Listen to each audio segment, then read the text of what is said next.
The bullet tore through her back as she ran for her life, but she never hit the ground. What you're about to hear is a story of survival, betrayal, and a love forged in gunfire. A woman fleeing from a monster who believed he owned her, a cowboy who risked everything to save a stranger, and a final stand that would decide whether she lived free or died trying. This is their story, raw, violent, and unforgettable. If you're watching from anywhere in the world, drop your city in the comments below. I want to see how far this story travels, and if it grabs you, hit that like button and stay until the end. You won't regret it. Now, let's begin. The afternoon sun beat down on Silver Ridge, Colorado, turning the dusty main street into a ribbon of shimmering heat. It was the kind of day where sensible folks stayed indoors, where even the dogs sought shade beneath the wooden porches, where the only sound should have been the lazy creak of the saloon sign swinging in the hot breeze. But today, the quiet shattered.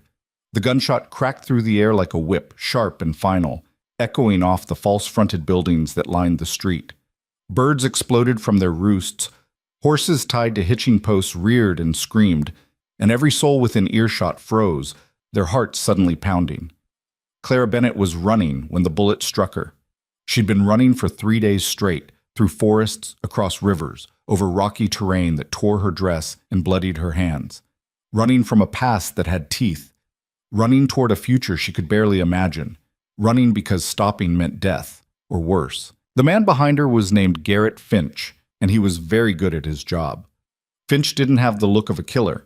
He was lean and quiet, with soft hands and a patient smile.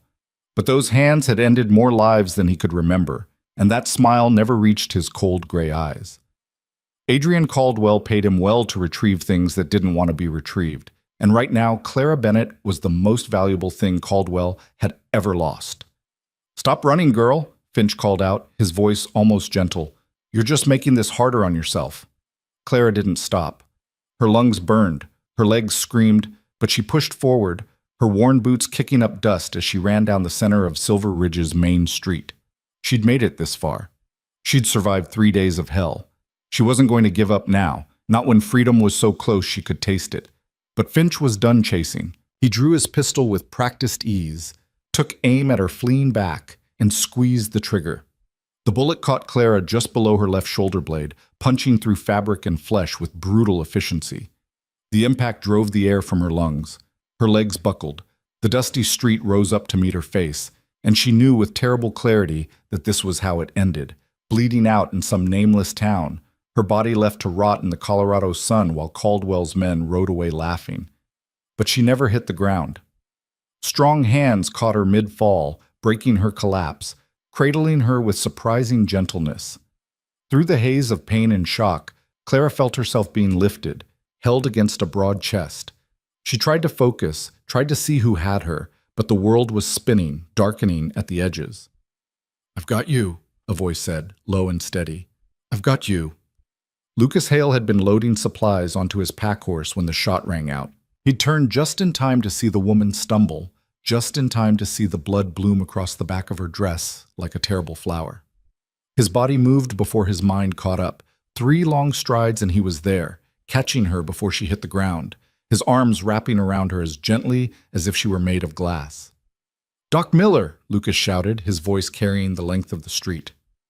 "Doc Miller, get your bag." The town doctor appeared in the doorway of his office, an older man with white hair and steady hands. He took one look at the blood soaking through the woman's dress and nodded sharply. "Bring her inside, quickly." Lucas carried Clara toward the doctor's office, moving as fast as he dared. Behind him, he could hear boots on wooden planks, could feel eyes watching from windows and doorways. Silver Ridge was a small town, and strangers always drew attention. A stranger getting shot in broad daylight. That was the kind of thing folks would talk about for years. But Lucas wasn't thinking about gossip. He was thinking about the weight in his arms, the way the woman's breathing had gone shallow and rapid, the blood that was now soaking into his shirt. He was thinking about the look of pure terror he'd seen in her eyes before they'd rolled back. "Hold on," he murmured, though he wasn't sure she could hear him. "Just hold on." Garrett Finch watched from the shadows between 2 buildings, his pistol still warm in his hand. He'd seen the cowboy catch her, seen him carry her to the doctor's office. Finch considered finishing what he'd started, putting a bullet in the cowboy's head and dragging Clara's body back to Caldwell. It would be simple, quick. But Finch was a professional, and professionals didn't make scenes in crowded towns when they didn't have to. Besides, the girl was gut-shot, or close enough. Even if the doctor saved her, she wouldn't be going anywhere for a while. Finch could afford to be patient. He holstered his pistol and stepped back into the alley, his boots making no sound on the packed earth. He'd wait, watch, and when the moment was right, he'd finish what Caldwell had paid him to do. Inside the doctor's office, Lucas laid Clara on the examination table as gently as he could. Doc Miller was already rolling up his sleeves, his movements quick and efficient despite his age. "What happened?" the doctor asked, cutting away the fabric of Clara's dress to expose the wound. "She was running. Man shot her in the back." "Where's the shooter now?" Lucas glanced toward the window, his hand instinctively moving to the Colt revolver on his hip. "Don't know. Didn't see him." Doc Miller grunted, probing the wound with careful fingers. Blood welled up, dark and thick. "Bullet's still in there, lodged near the spine. This is going to be delicate work." "Will she live?" The doctor looked up, his expression grave. "Maybe. If I can get the bullet out without nicking anything vital? If infection doesn't set in? If whoever shot her doesn't come back to finish the job?" He paused. "You know this girl?" "Never seen her before in my life." "Then why'd you catch her?" Lucas didn't have a good answer for that. He'd acted on instinct, nothing more. But standing here now, looking down at this stranger who'd literally fallen into his arms, he felt something shift inside him. A sense of responsibility, maybe. Or maybe just the stubborn streak his mother had always said would be the death of him. "Because somebody had to," he said finally. Doc Miller studied him for a long moment, then nodded. "All right. I'm going to need you to hold her down. Once I start digging for that bullet, she's going to wake up screaming. I can give her whiskey for the pain, but it won't be enough." "I understand." The doctor pulled out his instruments, scalpel, forceps, needle, and thread. Lucas positioned himself at Clara's head, ready to hold her shoulders if she started thrashing. Doc Miller poured whiskey over the wound, then lifted the bottle to Clara's lips, forcing some of the liquid down her throat.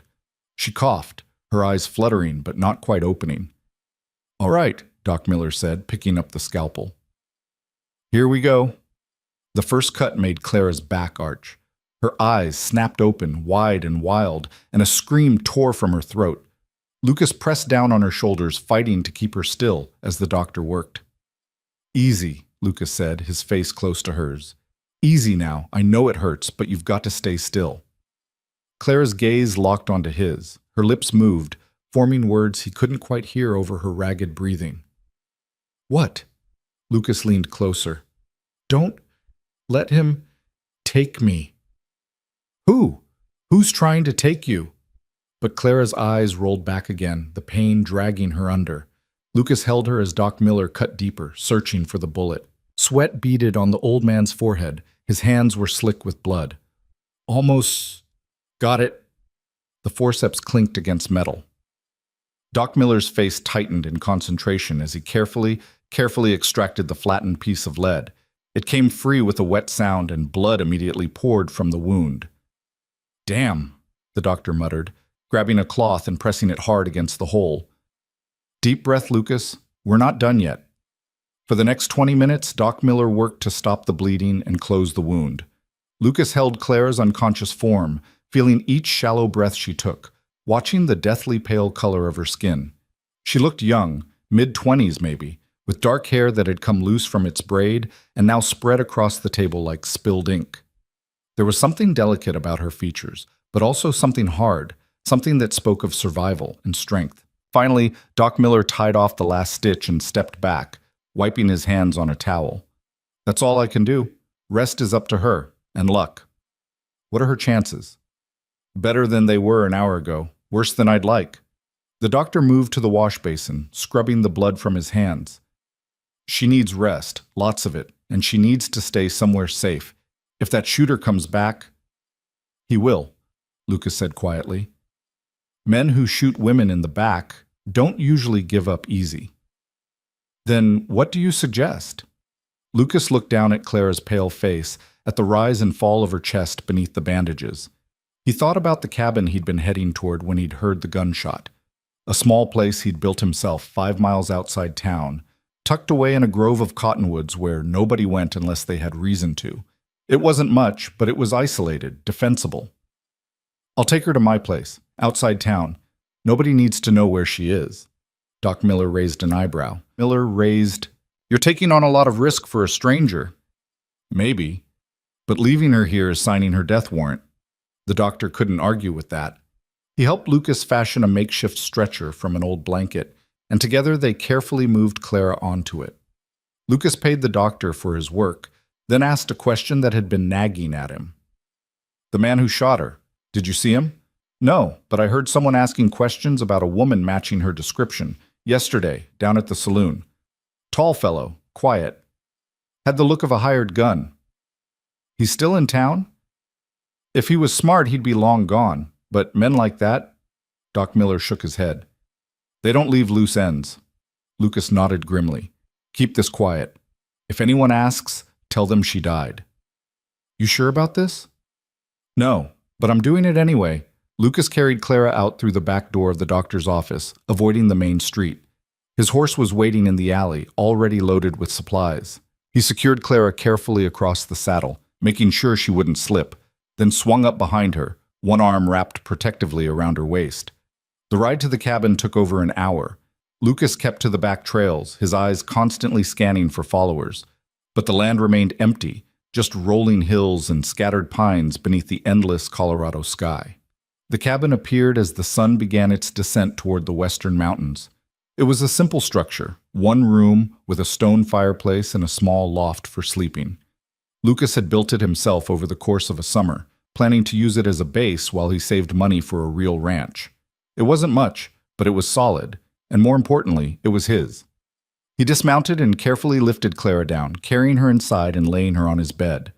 She hadn't stirred during the ride, which worried him more than he wanted to admit. He built up the fire, boiled water, and tended to her wound, changing the bandages the way Doc Miller had shown him. As night fell, Lucas sat in the chair by the bed, his Winchester rifle across his knees. Through the window, he could see the stars beginning to emerge, bright and cold and indifferent. Somewhere out there, a man with a gun was looking for the woman sleeping in Lucas's bed. A man who'd already proven he was willing to kill her. Lucas checked the rifle's action, making sure a round was chambered. Then he settled in to wait. Hours passed. The fire burned low. Clara's breathing remained steady, but shallow. Lucas found himself watching her face in the flickering firelight, wondering who she was, what she was running from, why someone wanted her dead badly enough to shoot her in broad daylight. "Don't let him take me?" Her words echoed in his mind. Whoever him was, Clara was terrified of him, terrified enough to run until her legs gave out, terrified enough to risk everything. Around midnight, Clara began to stir. Her head turned on the pillow, and a soft moan escaped her lips. Lucas set the rifle aside and moved to the bedside, dipping a cloth in cool water and pressing it to her forehead. Her eyes opened, dark eyes, filled with confusion and pain. "Where?" she whispered, her voice barely audible. "You're safe," Lucas said quietly. "My cabin. Outside Silver Ridge, Mike." Clara tried to sit up, then gasped as pain lanced through her back. Lucas gently pressed her back down. "Easy. You took a bullet. Doc Miller got it out, but you need to rest." "The man, the one who shot me." "He's not here. You're safe." Clara's eyes filled with tears. "I'm not safe. I'll never be safe. He'll find me. He always finds me." "Who will?" She closed her eyes, and for a moment Lucas thought she'd fallen unconscious again. But then she spoke, her voice thick with exhaustion and despair. "Adrian Caldwell. He owns half of Denver. Of banks, mines, politicians. He owned me too. Or thought he did." She opened her eyes, meeting Lucas's gaze. "I was his possession. His thing to dress up and show off and lock away. For 3 years I lived in his house like a prisoner. He said he loved me. But love doesn't keep you locked in a room. Love doesn't beat you for looking at other men. Love doesn't—" Her voice broke. Lucas waited, giving her time. 2 months ago, I started planning my escape. I stole a little money here and there, hid food, made copies of keys, and when Caldwell went to San Francisco on business, I ran. Got on a train heading west. I thought if I could just get far enough away. He sent men after you. He sent Garrett Finch, the best tracker money can buy, the man who shot me today. Clara's hand gripped the blanket, her knuckles white. Finch won't stop. Even if you hide me, even if you protect me, he won't stop. Caldwell doesn't let things go, especially things he thinks belong to him. Lucas considered this information. A wealthy man in Denver, a professional tracker. A woman desperate enough to risk death rather than return to her captor. How long were you running before you got to Silver Ridge? 3 days. I got off the train in Denver, bought a horse with the last of my money, rode south, then west. I thought I'd lost him. But Finch, she shook her head. He's like a bloodhound. Once he has your scent, he doesn't let go. Why Silver Ridge? It was just the next town. I needed food, water. I thought I could rest for an hour, then keep moving, but he found me. Her voice dropped to a whisper. He always finds me. Lucas stood and walked to the window, looking out into the darkness. His mind was working through options, strategies. He'd been a cavalry scout during the war. He knew how to track, how to hide, how to fight. But this wasn't a military operation. This was something messier, more personal. What will Finch do now? He asked. He'll wait until I'm weak, vulnerable. Then he'll take me back to Caldwell. She paused. Or he might just kill me. Caldwell said if I ever tried to leave, if I ever embarrassed him, he'd make sure I disappeared. No body, no questions. Just gone. That's not going to happen. Clara laughed, but there was no humor in it. You don't know Caldwell. You don't know what he's capable of. I know what I'm capable of, Lucas said, turning back to face her. And I'm capable of keeping you alive. Why? Clara asked, her eyes searching his face. Why would you risk your life for a stranger? You don't owe me anything. It was a good question.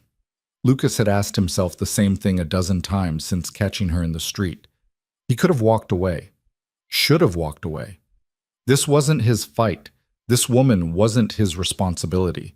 But when he'd seen her fall, when he'd caught her before she hit the ground, something had shifted. Maybe it was the look of terror in her eyes. Maybe it was the knowledge that she'd been running for 3 days straight, running toward hope and freedom. Maybe it was just that Lucas had spent too much of his life alone, drifting from one place to another, never putting down roots or forming connections. Or maybe he was just tired of walking away. Because it's the right thing to do, he said finally, and because I've got a feeling you'd do the same if our positions were reversed. Clara studied him in the firelight, this stranger who'd saved her life, who'd brought her to his home, who was now promising to protect her from a monster. She wanted to believe him, wanted to trust that maybe, for once, someone would stand between her and Caldwell. But trust was a luxury she could no longer afford. You should take me back to town, she said quietly. Leave me at the doctor's office. Tell people you found me. That way, when Finch comes, you won't be involved. Too late for that. I already made my choice. You'll die. Maybe. Or maybe I'll surprise you. Clara closed her eyes, tears slipping down her cheeks. I don't want your death on my conscience. Then don't die yourself, Lucas said, moving back to the chair and picking up his rifle. Because that's the only way you'll have to worry about my conscience. Despite everything, the pain, the fear, the exhaustion, Clara felt something unfamiliar stirring in her chest. Hope. Fragile and small, but undeniably there. She fell asleep watching Lucas keep vigil by the window, his rifle ready, his eyes scanning the darkness for threats that might not come tonight, but would certainly come eventually. And for the first time in 3 years, Clara Bennett slept without nightmares. Outside, the Colorado night deepened. Stars wheeled overhead. Somewhere in the darkness, Garrett Finch was plotting his next move. And in Denver, Adrian Caldwell sat in his mansion, smoking a cigar and waiting for word that his property had been recovered. But in the small cabin hidden among the cottonwoods, 2 strangers who'd been thrown together by violence and chance were beginning something neither of them had expected.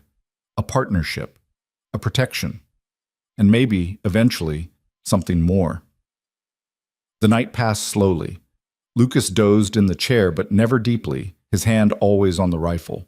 Every sound, every crack of a branch, every rustle of leaves brought him instantly alert. But no one came. The cabin remained undisturbed, a small island of safety in a dangerous world. As dawn broke over the mountains, painting the sky in shades of gold and pink, Lucas stood and stretched, his back protesting from a night spent in the chair. Clara was still sleeping, her breathing deeper and more regular now. The fever he'd been afraid of hadn't materialized. Doc Miller's work had been good. Lucas stepped outside, breathing in the cool morning air. He checked his horse, made sure the animal had water and grain.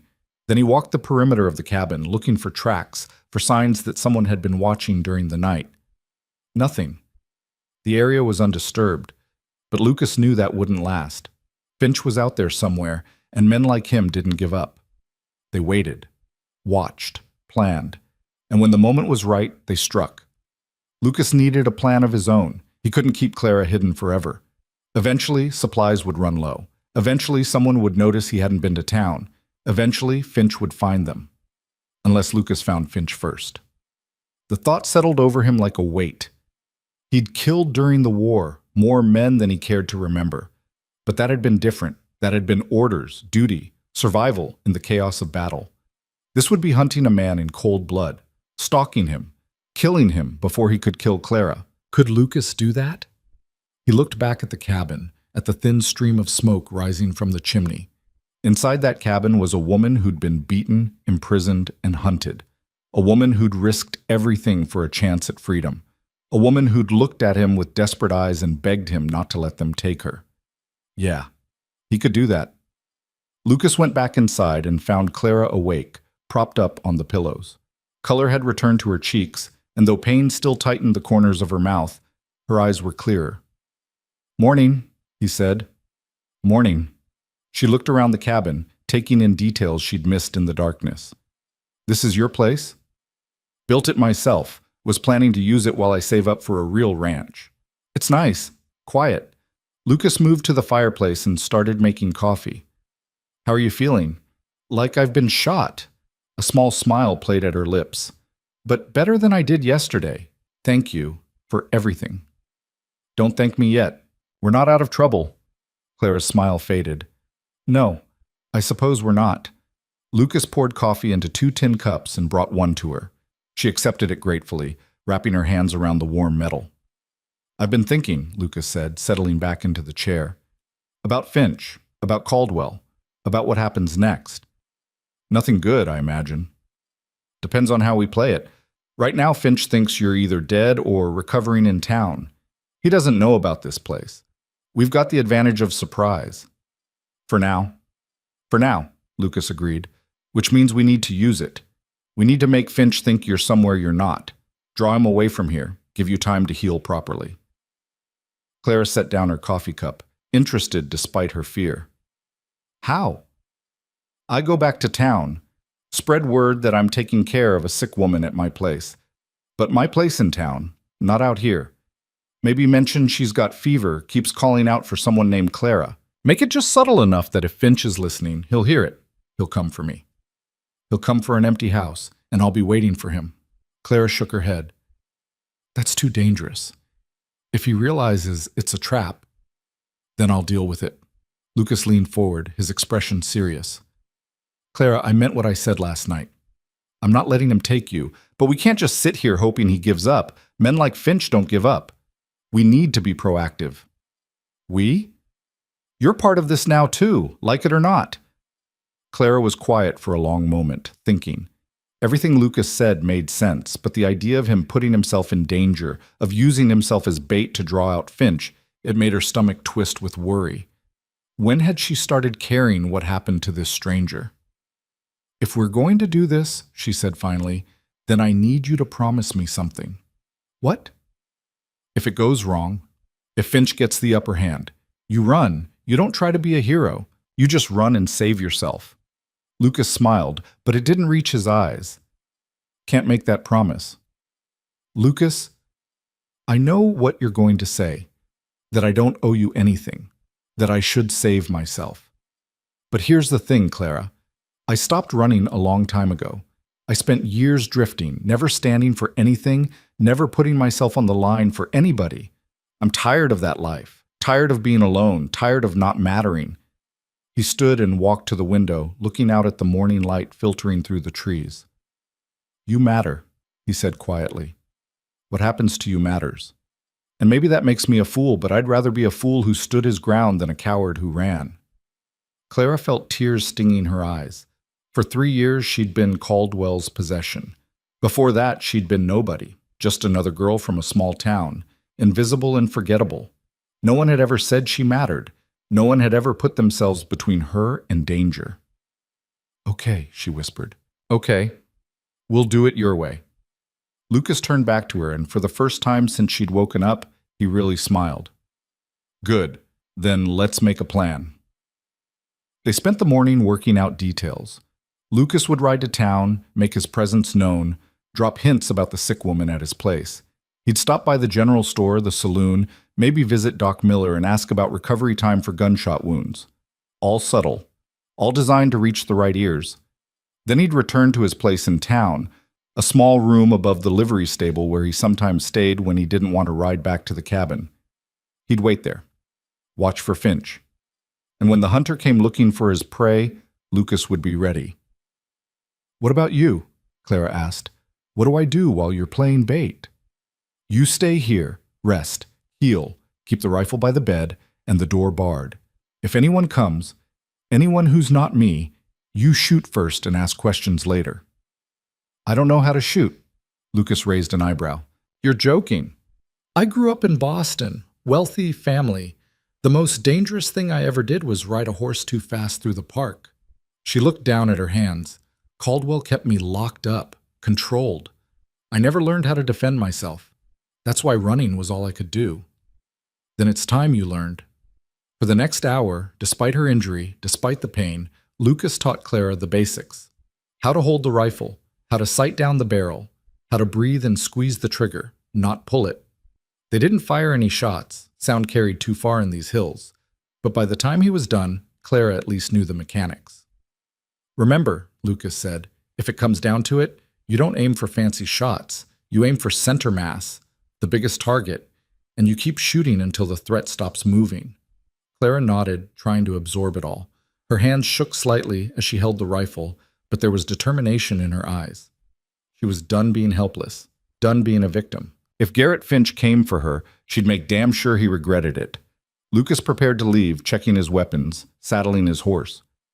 Clara watched from the doorway, wrapped in a blanket despite the warm morning air. She looked small standing there, fragile. But Lucas knew better. Anyone who could survive 3 years with Adrian Caldwell, who could plan and execute an escape, who could run for 3 days through hostile territory, that person wasn't fragile. That person was strong in ways that mattered. Be careful, Clara said as Lucas swung into the saddle. Always am. Lucas? She stepped forward, one hand reaching up to touch his boot. Thank you for everything, for believing I'm worth saving. He looked down at her, at this woman who'd crashed into his life with a bullet in her back and terror in her eyes. A woman who was changing everything he thought he knew about himself. You are worth saving, he said simply. Then he turned his horse toward town and rode away without looking back.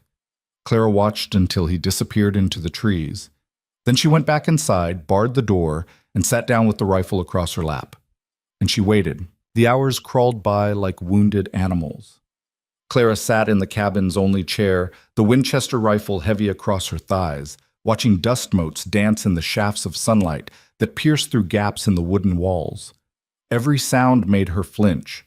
The rustle of leaves became footsteps. The crack of settling timber became the cock of a pistol. Her imagination populated the forest with 100 versions of Garrett Finch, each one circling closer. She forced herself to breathe slowly, to think past the fear. Lucas had been gone for 3 hours. By now, he should be in Silver Ridge, making his presence known, dropping his carefully crafted lies into conversations where they'd spread like ripples across still water. The thought of him in town, vulnerable and exposed while trying to protect her, made something twist painfully in her chest. She didn't even know him. 24 hours ago, he'd been a stranger. And yet, he'd caught her when she fell, carried her to safety, stood vigil through the night while she slept, promised to keep her alive when any sane man would have walked away. Why? Clara's fingers traced the stock of the rifle, feeling the worn smoothness of the wood. In Caldwell's mansion, she'd been surrounded by beautiful things: silk curtains, crystal chandeliers, imported furniture that cost more than most people earned in a year. But she'd never been allowed to touch anything real, anything with weight and purpose. Caldwell had kept her like a doll in a glass case, something to admire but never to use. This rifle was real, heavy, dangerous, and Lucas had placed it in her hands without hesitation, teaching her how to defend herself instead of expecting her to remain helpless. The difference was profound. Outside, a horse whinnied. Clara's heart stopped. She stood too quickly, and pain lanced through her back where the bullet had torn through muscle and tissue. She bit down on a gasp and moved to the window, pressing herself against the wall so she could peer out without being seen. A single rider approached through the trees, moving at an easy pace. Clara's finger found the trigger, her palm suddenly slick with sweat. The rider came closer, and sunlight caught his features. Lucas. The relief was so intense it made her dizzy. She lowered the rifle and moved to unbolt the door, pulling it open just as Lucas dismounted. He looked tired, his face drawn, but his eyes were alert. "Everything quiet here?" he asked, tying his horse to the porch rail. "Too quiet. I started imagining threats in every shadow." "That's not a bad thing. Means you're staying alert." Lucas stepped inside, and Clara noticed he was carrying a burlap sack. He set it on the table and began unpacking: bread, dried meat, coffee, ammunition. "Stopped by the general store. Figured we could use fresh supplies." "Did anyone ask questions?"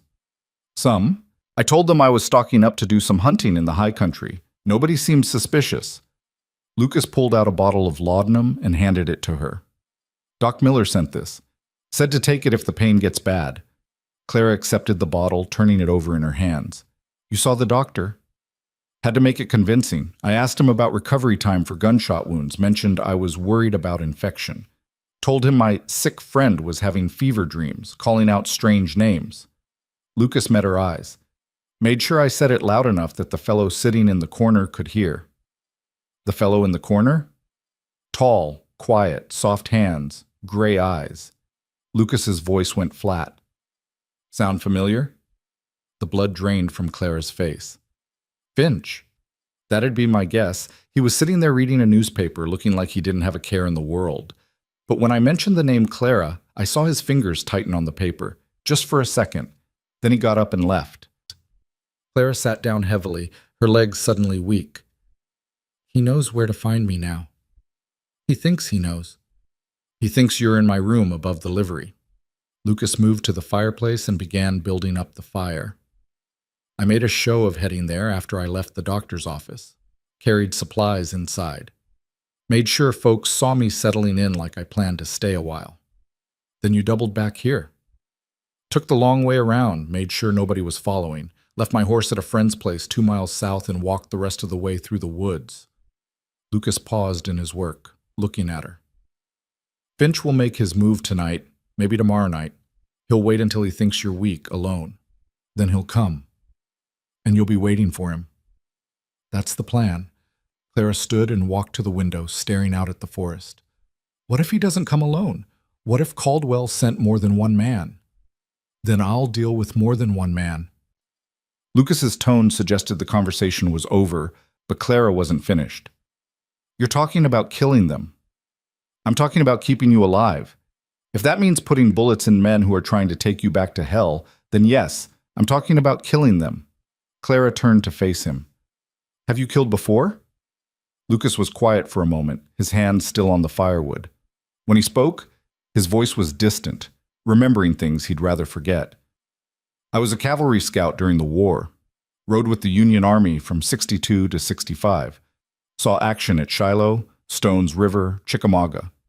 Later, they sent me west to fight in the Indian campaigns. I did things." He trailed off, then shook his head. "I've killed. More than I can count. Some of them were trying to kill me. Some of them were just in the wrong place when orders came down. I'm not proud of it, but I'm not ashamed either. It was war. Men die in wars. This isn't war, isn't it? Lucas looked at her, his eyes hard. Caldwell declared war on you the moment he decided you were his property. He's been fighting that war for 3 years, and you've been losing because you didn't have weapons, didn't have training, didn't have anyone willing to stand with you. Well, now you do. Now it's a fair fight. Clara crossed her arms, hugging herself. Nothing about this is fair. You're right. Fair would be Caldwell in chains for what he did to you. Fair would be you living free without having to look over your shoulder. But we don't get fair. We get what we can take and what we can hold on to. Lucas finished with the fire and stood. I'm going back to town before dark. Finch will be watching my room, and if I don't show up, he'll get suspicious. How long will you wait? As long as it takes. 2 days? 3. A week if necessary. But Finch won't wait that long. Men like him don't have patience. They have deadlines and quotas and bosses who expect results. Clara moved closer to him, close enough to see the stubble on his jaw, the fine lines around his eyes, the small scar above his left eyebrow. I don't want you to die for me. I don't plan on dying. Plans don't always work out. Lucas reached out and gently tucked a strand of hair behind her ear. The gesture was so tender, so unexpected, that Clara felt tears threaten. No one had touched her gently in 3 years. Caldwell's hands had always been possessive, bruising. Even his moments of softness had contained the threat of violence. I'll be back, Lucas said quietly. 2 days, maybe 3. Keep the door barred. Keep the rifle loaded. And if anyone comes who isn't me, you know what to do. Shoot first, he agreed. Then he was gone, slipping out the door and disappearing into the forest like smoke. Clara barred the door and returned to her vigil by the window. The afternoon light was already beginning to fade, shadows growing long beneath the trees. In a few hours it would be full dark, and Lucas would be alone in that room above the livery, waiting for a killer. She tried not to think about all the ways it could go wrong. The first night passed without incident. Clara dozed in the chair, jolting awake at every sound, her hands clutching the rifle. When dawn finally broke, she was exhausted and jittery from too much coffee and too little sleep. She forced herself to eat some of the bread Lucas had brought, then changed the bandage on her wound. The injury looked better, no sign of infection, the flesh beginning to knit together. Doc Miller had done good work. The second day was harder than the first. The walls of the cabin seemed to press in, and the silence was oppressive. Clara found herself talking aloud just to hear a human voice, even if it was only her own. He's fine, she told the empty room. Lucas knows what he's doing. He survived a war. He can handle one man. But Garrett Finch wasn't just one man. He was Caldwell's best hunter, a professional who'd tracked down dozens of people who didn't want to be found. And according to the rumors Clara had heard whispered in Caldwell's household, Finch had never failed to complete a job. Never. As afternoon bled into evening, Clara's anxiety grew. She paced the small cabin, her wound protesting every step. She checked the rifle, rechecked it, counted the ammunition. 15 rounds. Would that be enough if Finch found her? If he brought friends? The sun set. Darkness fell. And still Lucas didn't return. Clara lit the oil lamp, keeping the flame low. She positioned herself in the chair with a clear view of both the door and the window. The rifle lay across her lap, loaded and ready. Her finger rested near the trigger, not on it. Lucas had been very clear about that. Don't touch the trigger until you're ready to shoot, he'd said. Accidents happen when people get nervous. Hours crawled past. Midnight came and went. Clara's eyelids grew heavy despite her fear. She pinched herself, bit her lip, did anything to stay awake. But exhaustion and healing conspired against her, and sometime after 2 a.m, she slept. She woke to the sound of footsteps on the porch. Clara's eyes snapped open, her heart hammering. The cabin was dark. The lamp had burned out while she slept. Through the window, she could see the faint gray light of pre-dawn. The footsteps came closer, boots creaking on wood. She raised the rifle, her hand shaking so badly she could barely aim. The door handle rattled. Someone was testing it, checking to see if it was locked. Clara? The voice was quiet, familiar. It's me. Open up. Lucas. Relief flooded through her, but something made her hesitate. Finch was smart. He could have captured Lucas, forced him to call out, used him as bait to make her open the door. She'd seen Caldwell employ similar tactics against business rivals, use what they loved to make them vulnerable. "Prove it's you," she called out, keeping the rifle trained on the door. A pause. Then, "Last thing I said to you before I left was, shoot first. You said it back to me. Then I touched your hair, and you looked like you were going to cry." No one else could have known that. Clara lowered the rifle and moved to the door, her legs stiff from sitting all night. She slid the bolt and pulled it open. Lucas stood on the porch, his face shadowed in the pre-dawn light. He looked haggard, his clothes rumpled, dark circles under his eyes. But he was alive. Whole. "What happened?" Clara asked as he stepped inside. Lucas moved to the table and set down his rifle. "Finch came. Second night, about 3 a.m, picked the lock on my door so quiet I almost didn't hear it. If I'd been sleeping, he would have had me." "But you weren't sleeping." "I was waiting behind the door with a shotgun." Lucas pulled out a chair and sat heavily. Finch came in slow, his pistol drawn. "I got the drop on him, told him to put the gun down." Clara's breath caught. "Did he?" "He's a professional. He knew when he was beat." Gun went on the floor, hands went up. Lucas rubbed his face, and Clara noticed his knuckles were scraped raw. "We had a conversation." "What kind of conversation?" "The kind where I asked questions and he answered them, eventually." Clara understood. She'd seen enough of Caldwell's business dealings to know how information was extracted from unwilling sources. "Did he tell you anything useful?" "He told me plenty. Caldwell's offering $5,000 for your return, $10,000 if you're brought back alive and unharmed. Finch was supposed to retrieve you no matter what it took. He's been tracking you since Denver, lost your trail twice, picked it up again both times. The man's as good as his reputation." "Was," Clara said quietly. "You killed him." Lucas met her eyes. "I gave him a choice. Ride away, tell Caldwell you're dead, and keep breathing, or keep hunting you and die in Silver Ridge." He paused. He made his choice. Clara sank into the other chair, processing this. Garrett Finch was dead. The man who'd shot her, who'd tracked her across Colorado, who'd haunted her nightmares, dead. She should feel relief, victory, something. But all she felt was tired. "Where's the body?" she asked. "Bottom of a ravine about 10 miles north of town. Took me half the night to get it there and cover it with rocks.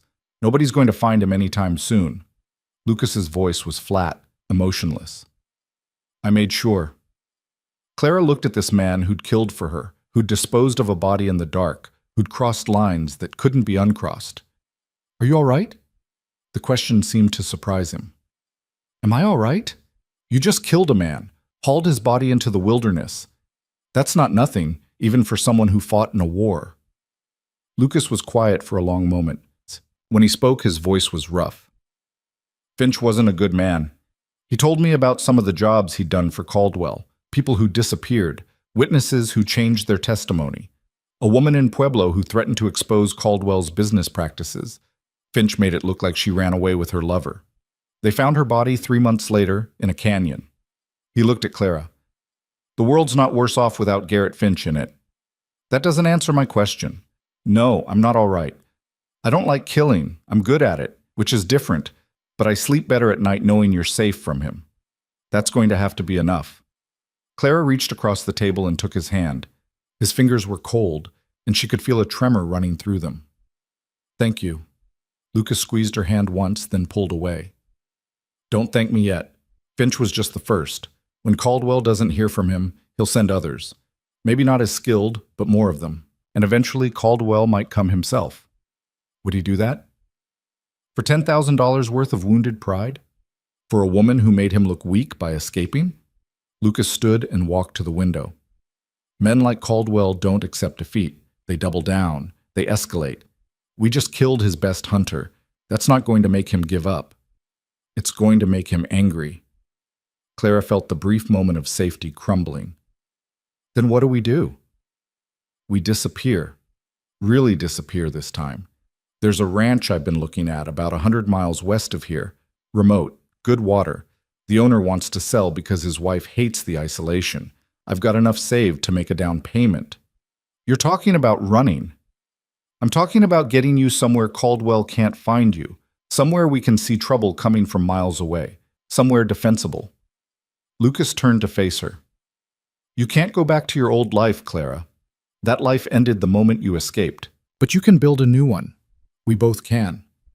The proposition hung in the air between them, a life together, built on necessity and survival. It wasn't romance, it wasn't love. It was pure pragmatism, two people who needed each other for different reasons, combining their resources to stay alive. And yet Clara found herself considering it, more than considering it, wanting it. I don't have any money, she said. Everything I saved, I spent getting to Silver Ridge. I'm not asking you to pay. I'm asking you to help build something, work the land, make a home out of rough timber and hard labor. Lucas moved closer. I'm asking you to trust me a little longer, until we figure out what comes next. And if Caldwell finds us, then we fight, together. Clara thought about the alternative. Staying in this cabin, always looking over her shoulder, waiting for the next hunter to come, moving from town to town, always running, never resting, dying alone in some dusty street when her luck finally ran out. Or she could choose this, choose Lucas, choose a fighting chance at something resembling a life. All right, she said. When do we leave? Tomorrow morning. I'll need to gather supplies, close up this place. You need to rest. We've got a long ride ahead, and that wound isn't fully healed yet. I can manage. I know you can. You've managed everything else. Lucas smiled, and for the first time since he'd returned, some of the darkness left his eyes. Get some sleep, real sleep, in a bed. I'll keep watch. Clara didn't argue. She was exhausted, her back ached, and the relief of Finch's death had left her feeling hollowed out. She climbed into the bed, still rumpled from the last time she'd slept there, and pulled the blanket up to her chin. From the chair by the window, Lucas watched over her, just like he had that first night, just like he would for all the nights to come, for as long as she needed him. Clara slept deeply and dreamlessly, the first true rest she'd had since Denver. When she woke, the sun was high, and Lucas was moving around the cabin, packing supplies into saddlebags. How long did I sleep? She asked, sitting up carefully. About 8 hours. You needed it. Lucas gestured to the table, where he'd laid out bread and dried apples. Eat. We leave in an hour. They worked together in companionable silence, preparing for the journey.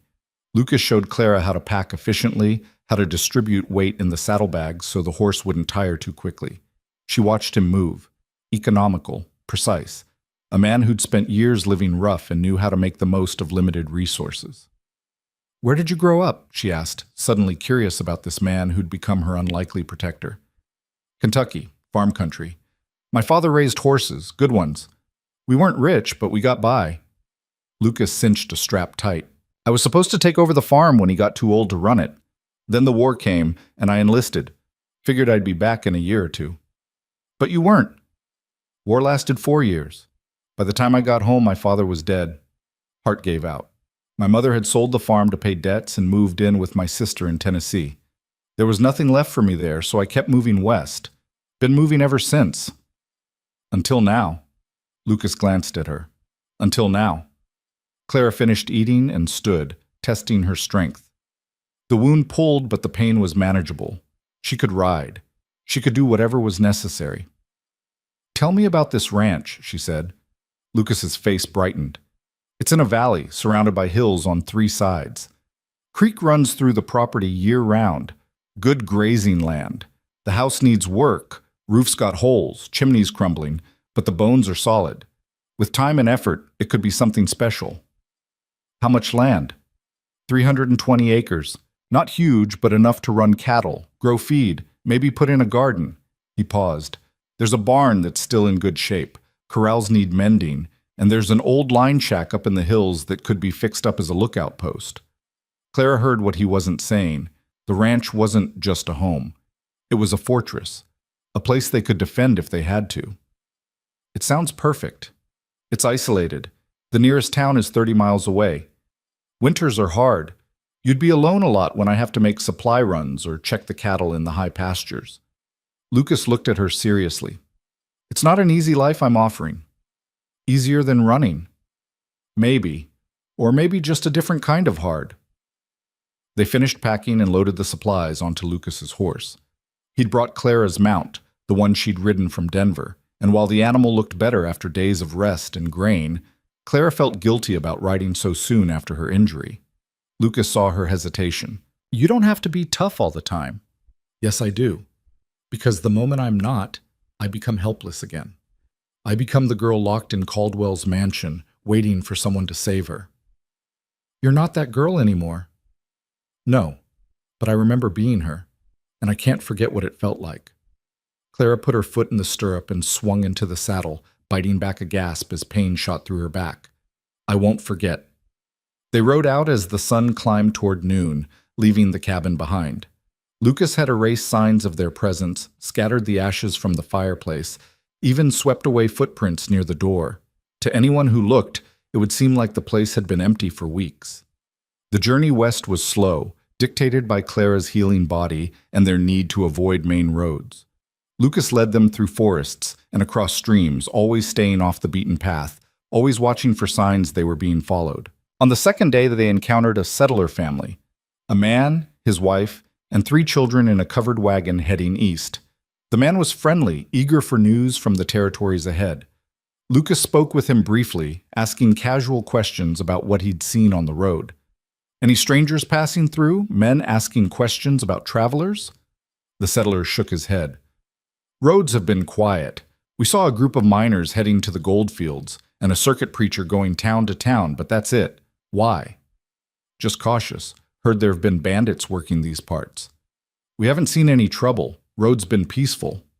They parted ways, and Lucas seemed satisfied. If Caldwell had sent more men, that family would have seen them. "We're clear for now." "For now," Clara echoed. They camped that night beside a stream, sheltered by a stand of aspens. Lucas built a small fire, just enough to heat coffee and warm the chill from the mountain air. Clara sat wrapped in a blanket, watching sparks rise toward the stars. "Can I ask you something?" she said. "Go ahead." "Why haven't you asked me about Caldwell? About how I ended up with him? About what he did? Most people would be curious." Lucas poked at the fire with a stick. "Figured you'd tell me if you wanted to. And if you didn't, that was your right. Past is past. What matters is what we do now." Clara was quiet for a moment. Then she began to talk, words spilling out like water from a broken dam. "I met him at a charity ball in Boston. I was 19. My parents had died the year before, left me with debts I couldn't pay. I was living with my aunt, working as a companion to wealthy ladies, barely scraping by. Caldwell was there on business, and he seemed so confident, so sure of himself. He told me I was beautiful, that I deserved better than poverty, that he could give me everything." She paused, remembering that girl. That foolish, desperate girl who'd thought a rich man's attention was salvation.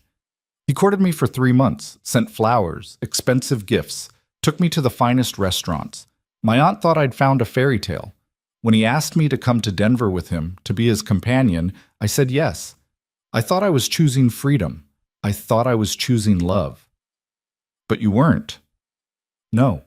The first few months were good. He was kind, generous, but then things started changing. He didn't like me talking to other men, didn't like me going out without his permission. The gifts became chains, the beautiful house became a prison, and when I questioned him, when I tried to assert any independence," Clara touched her arm unconsciously, where old bruises had long since faded. "He reminded me that everything I had came from him, that without him, I was nothing." Lucas's jaw tightened, but he didn't interrupt. "It got worse over time. He'd lock me in my room for days if I displeased him, controlled what I ate, what I wore, who I could speak to. He told me I belonged to him, that he'd bought and paid for me, and the worst part was, I started to believe it, started to think maybe I did deserve it, maybe this was all I was worth." "That's what men like him do," Lucas said quietly. "They break you down until you forget you were ever whole." "Yes. But then one day, I saw myself in a mirror, really saw myself, thin, pale, dead-eyed, and I realized if I stayed, he would kill me. Maybe not with his hands, but with his control. He'd kill everything that made me who I was, until only the shell remained." Clara looked at Lucas across the fire. "That's when I started planning to escape. It took months, but I did it. And I'm never going back." You won't have to." They sat in silence after that, listening to the stream and the night sounds of the forest. Clara felt lighter somehow, as if speaking the truth aloud had loosened something that had been coiled tight inside her chest for years. Eventually, Lucas banked the fire and spread out their bedrolls. They'd been sleeping separately each night, maintaining a careful distance.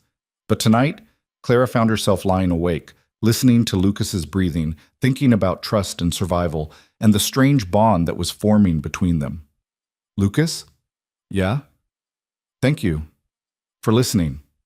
For not judging." "Nothing to judge. You survived. That's all that matters." Clara closed her eyes, and for the first time in years she felt something dangerously close to peace. They reached the ranch on the 5th day. It appeared in a valley just as Lucas had described. Hills on 3 sides, a creek cutting through rich grassland, the house sitting on a slight rise with a view of the surrounding country. The building was rough, just weathered wood and a sagging roof, but it was solid, waiting. "This is it," Lucas said, and Clara could hear the hope in his voice. She looked at the land stretching out before them, wild and beautiful and full of possibility. This could be home. This could be the place where she finally stopped running. "It's perfect," she said, and meant it. They dismounted and Lucas led her inside. The interior was dusty but spacious. One large room with a stone fireplace, a ladder leading to a sleeping loft, windows that let in good light. It would need cleaning, repair, care. But it had potential. "We can make this work," Lucas said, already planning improvements in his head. "Patch the roof first before the rains come. Fix the chimney. Shore up the porch. Come spring, we can expand. Maybe add another room." Clara walked through the space, imagining what it could become. A real home. A place to grow things, build things. A place where Adrian Caldwell's shadow couldn't reach. She turned to Lucas, who was watching her with an expression she couldn't quite read. "What?" she asked. "You're smiling. I have never seen you smile before." Clara touched her face, surprised to find it was true. "I haven't had much reason to smile in a long time." "Well," Lucas said, his own mouth quirking up at the corners, "maybe that'll change." And standing there in that dusty, broken-down ranch house that would become their sanctuary, their fortress, their home, Clara thought maybe it would. The work began the next morning before the sun fully cleared the eastern hills.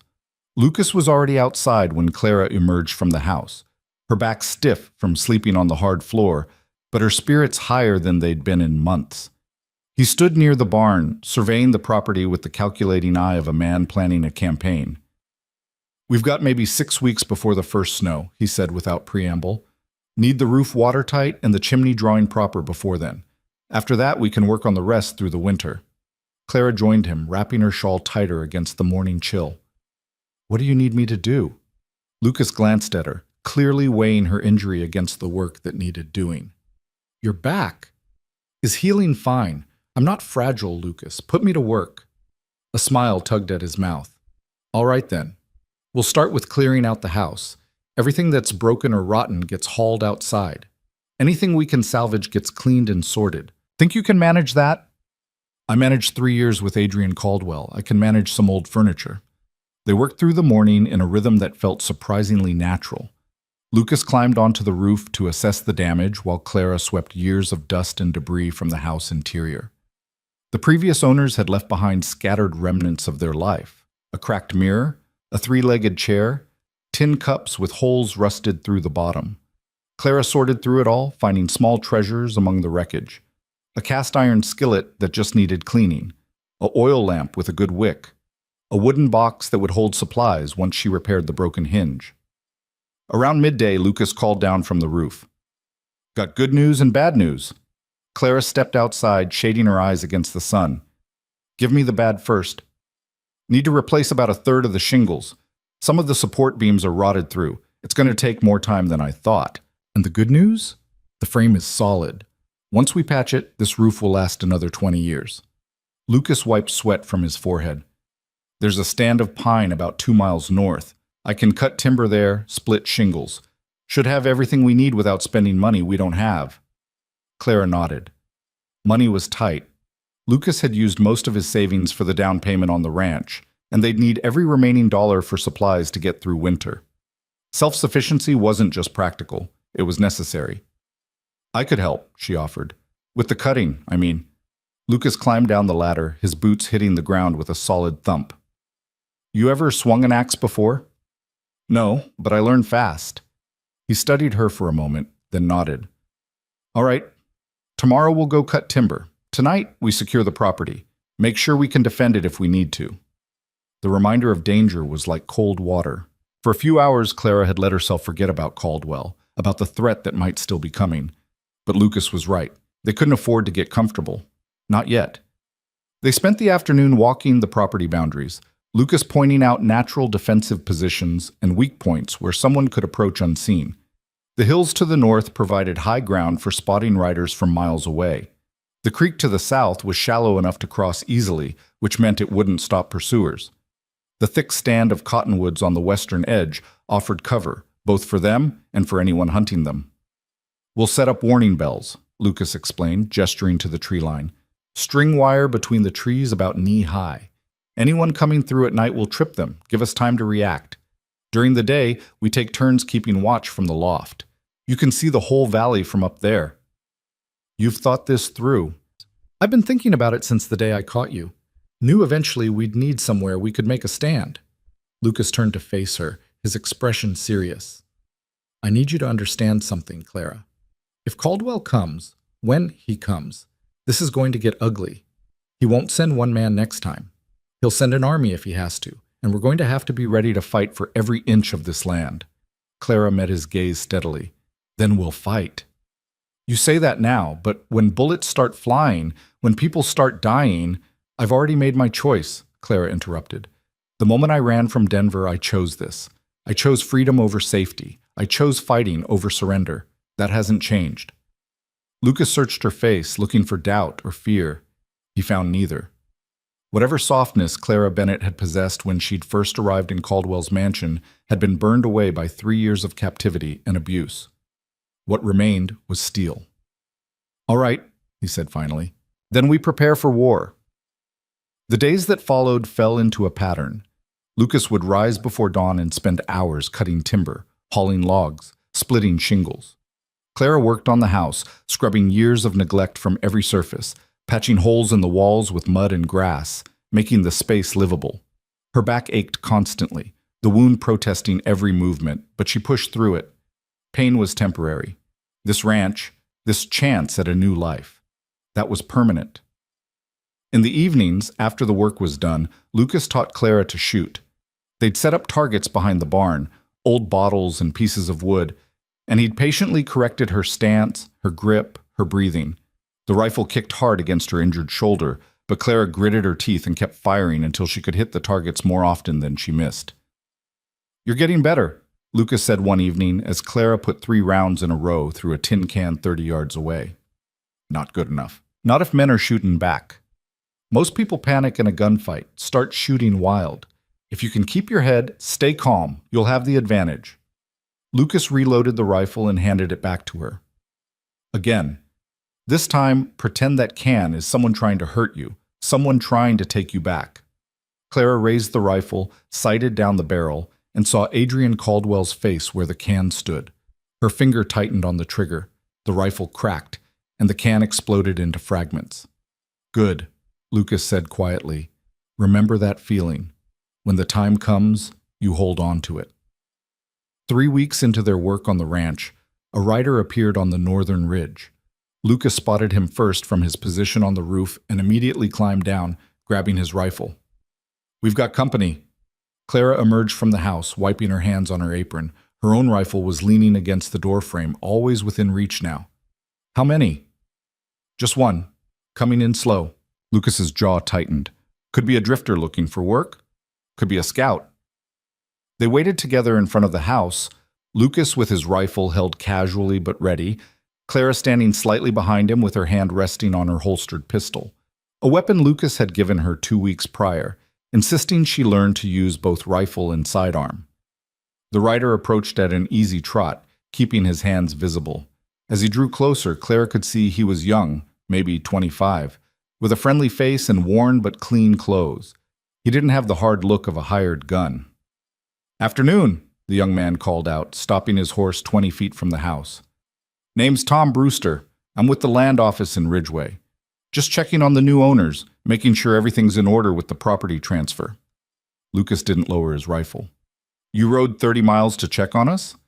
Tom smiled, seemingly unbothered by the weapon pointed in his direction. Part of my job.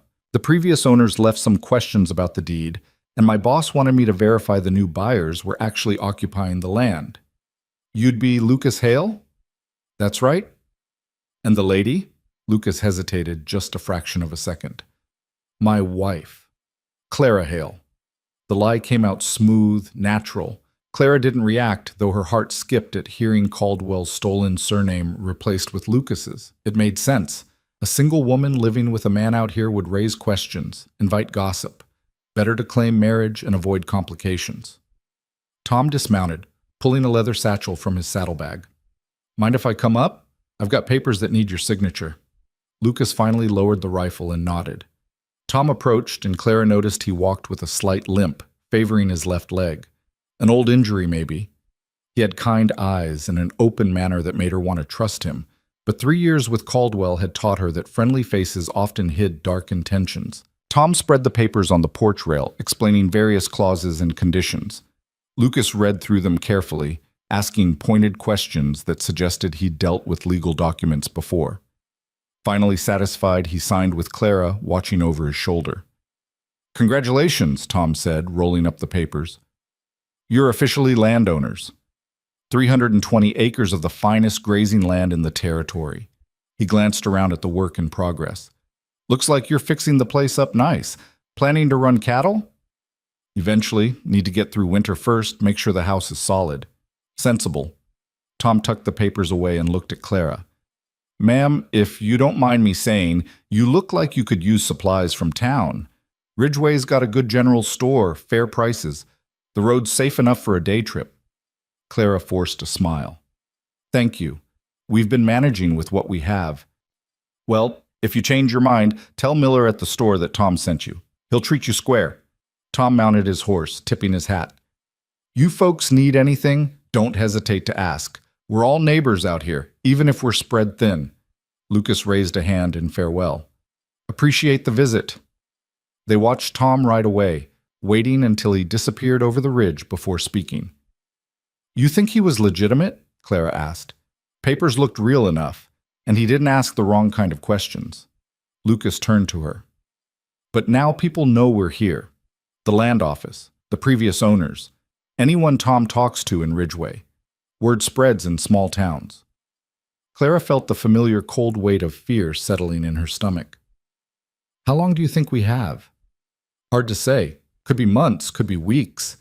Depends on how hard Caldwell's looking, how many people he's paying to watch for you. Lucas picked up his rifle and checked the action. We need to finish fortifying this place. Today. They worked with renewed urgency, stringing the warning bells through the cottonwoods, reinforcing the barn doors with heavy timber, stockpiling ammunition and supplies. Lucas showed Clara the escape route he'd planned, through the back window of the house, down to the creek, then into the rocks where they could hide or make a run for the high country if necessary. If it comes to a fight and things go bad, Lucas said, you get to the rocks. Don't wait for me. Don't look back. Just run. I'm not leaving you. Clara, I said I'm not leaving you. She met his eyes, her voice firm. We stand together, or we fall together. That's the deal. Lucas opened his mouth to argue, then closed it. He recognized that tone. It was the same one she'd used when insisting she could work despite her injury, when demanding he teach her to shoot, when refusing to be treated as helpless. Clara Bennett had been broken once. She wouldn't allow it to happen again. All right, he said quietly. Together. The weeks slipped past. October arrived with cold winds and the first dusting of snow on the high peaks. The roof was finished, the chimney repaired and drawing clean. They'd stocked the root cellar with preserved food, firewood stacked against the north wall of the house. The ranch was becoming a home, and Clara found herself settling into a life she'd never imagined. She woke with the sun and worked until dark. Her hands, once soft and useless, grew calloused from labor. The wound in her back healed to a puckered scar. She learned to read the weather, to track game, to cook over an open fire. And every evening, she and Lucas would sit by the fireplace, talking about the day's work, making plans for spring, building a shared vision of the future. They didn't talk about what was growing between them, the way Lucas's hand would linger on hers when passing tools, the way Clara found excuses to stand close to him, the night he'd put his coat around her shoulders when the temperature dropped, and she'd breathed in the scent of him, leather and wood smoke, and something distinctly masculine. The morning she'd caught him watching her work in the garden, his expression unguarded and tender. It was safer not to name it. Safer to focus on survival and leave emotions for later, if later ever came. The first snow fell on a Tuesday in late October. Not a heavy storm, just a gentle dusting that turned the valley white and beautiful. Clara stood on the porch watching it fall, thinking about Boston and the life she'd left behind. She didn't miss it. Didn't miss the society balls, or the fancy dresses, or the suffocating expectations. All of that belonged to a different person, a girl who'd been foolish enough to believe a rich man's promises. "Beautiful, isn't it?" Lucas said, coming to stand beside her. "Yes, peaceful. Enjoy it while you can. When winter really hits, we'll be snowed in for weeks at a time. Just us and whatever supplies we've got stored." Clara turned to look at him. "Does that worry you? Being trapped here with me?" Lucas met her gaze and something flickered in his eyes. "No, that doesn't worry me at all." The moment stretched between them, charged with things neither would say. Then Lucas cleared his throat and stepped back. "I should check on the horses, make sure the barn's warm enough." He left, and Clara watched him go, her heart doing complicated things in her chest. She'd sworn after Caldwell that she'd never let another man have power over her, never let herself be vulnerable.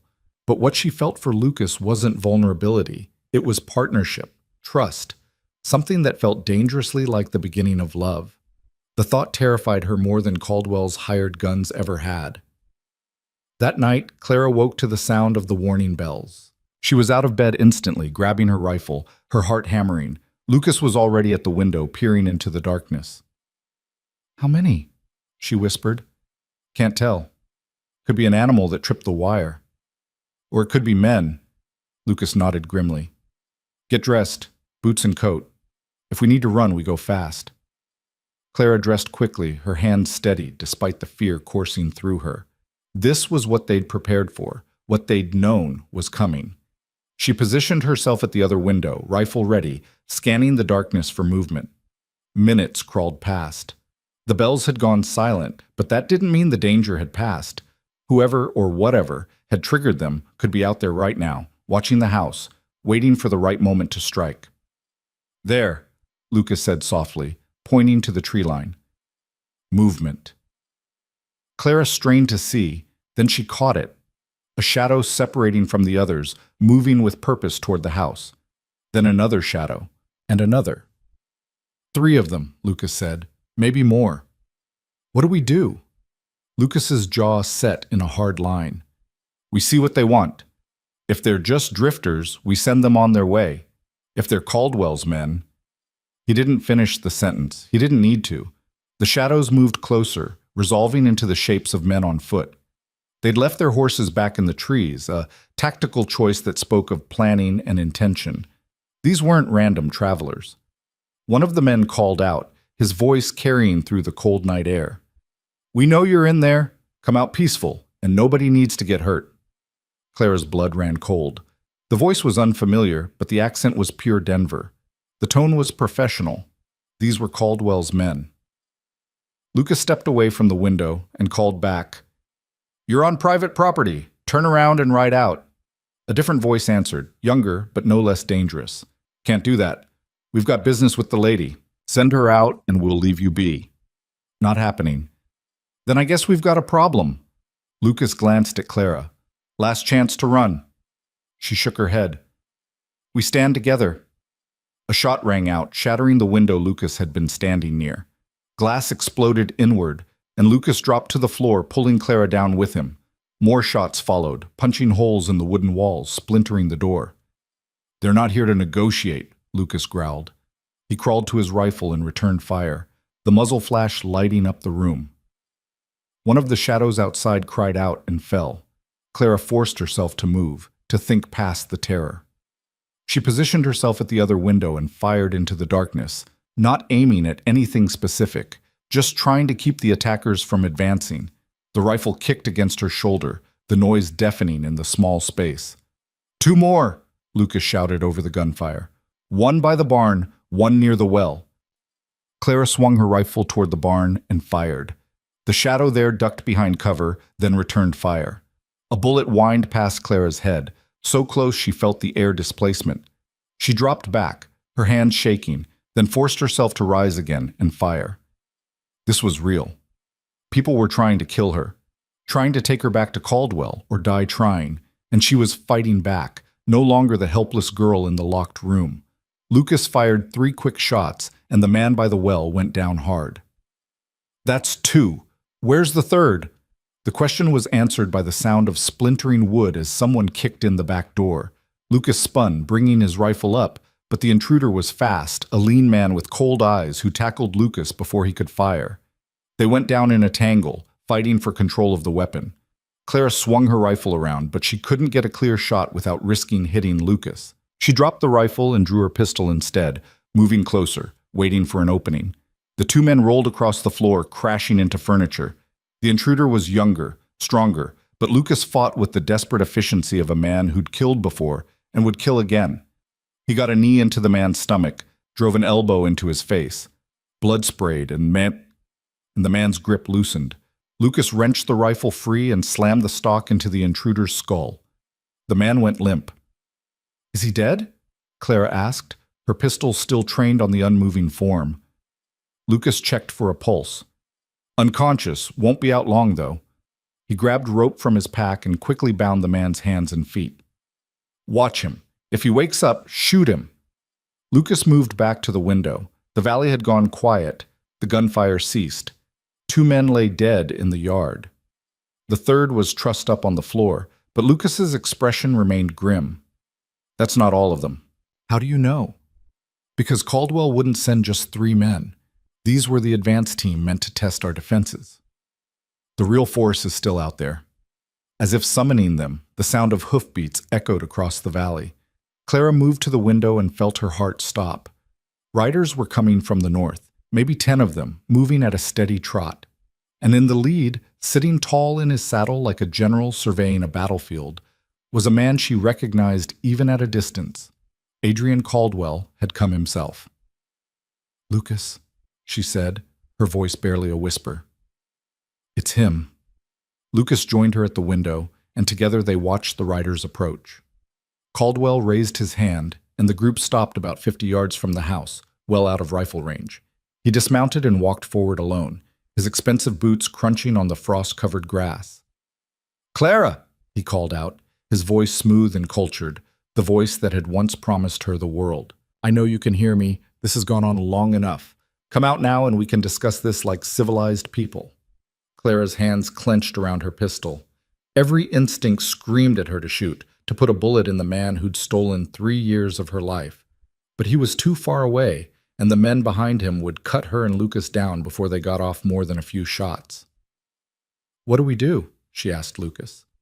Lucas was silent for a moment, his eyes calculating distances, weighing options.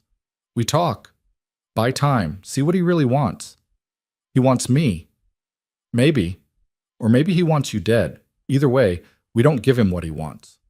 Lucas moved to the door, cracking it open just enough to shout through. "State your business and leave. You're not welcome here." Caldwell's laugh drifted across the cold air. "Not welcome? That's rich, coming from the man who's harboring my property. Yes, I know all about you, Lucas Hale. War hero, drifter, fool who thought he could hide my Clara away from me." Caldwell took a few steps closer. "Did she tell you she belongs to me? Did she mention the 3 years I fed her, clothed her, gave her every luxury? Or did she spin you some tragic tale about being a prisoner?" Lucas's voice was hard as stone. "I've seen what you did to her. The bruises, the scars. That's not love. That's ownership. And she's not your property. The law would disagree. I have documents showing Clara Bennett as my legal ward, financially dependent on me. I have witnesses who'll testify she stole money from me and ran away.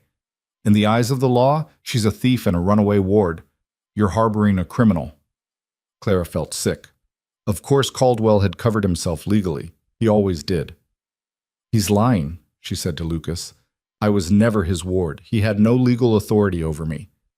"Doesn't matter if it's true," Lucas replied. "Just matters if people believe it. And Caldwell's got money to make people believe anything." He raised his voice to Carrie outside.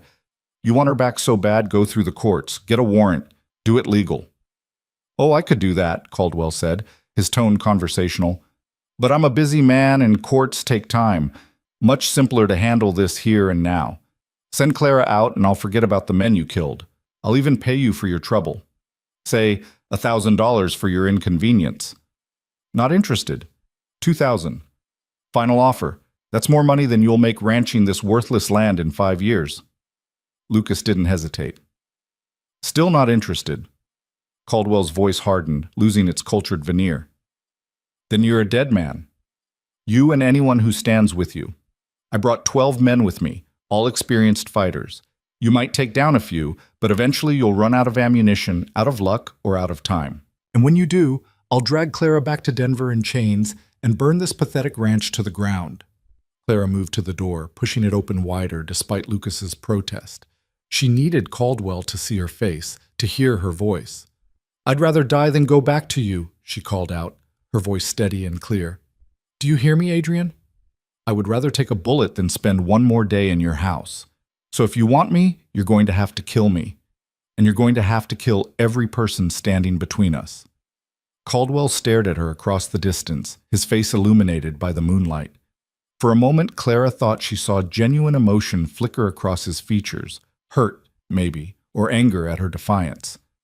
Then his expression went cold and flat. "So be it," he said. Then he turned and walked back to his men. Lucas slammed the door and barred it. That went well. Despite everything, Clara almost laughed. "What now?" "Now we hold them off as long as we can. 12 men against 2 means we need to be smart, use the terrain to our advantage." Lucas began distributing ammunition, placing rifles at strategic positions around the house. "They'll wait until dawn to attack. Caldwell's not the type to fight in the dark if he doesn't have to." Clara helped prepare their defenses, her mind working through possibilities. They had maybe 6 hours until first light. 6 hours to turn this ranch house into a fortress capable of holding off a small army.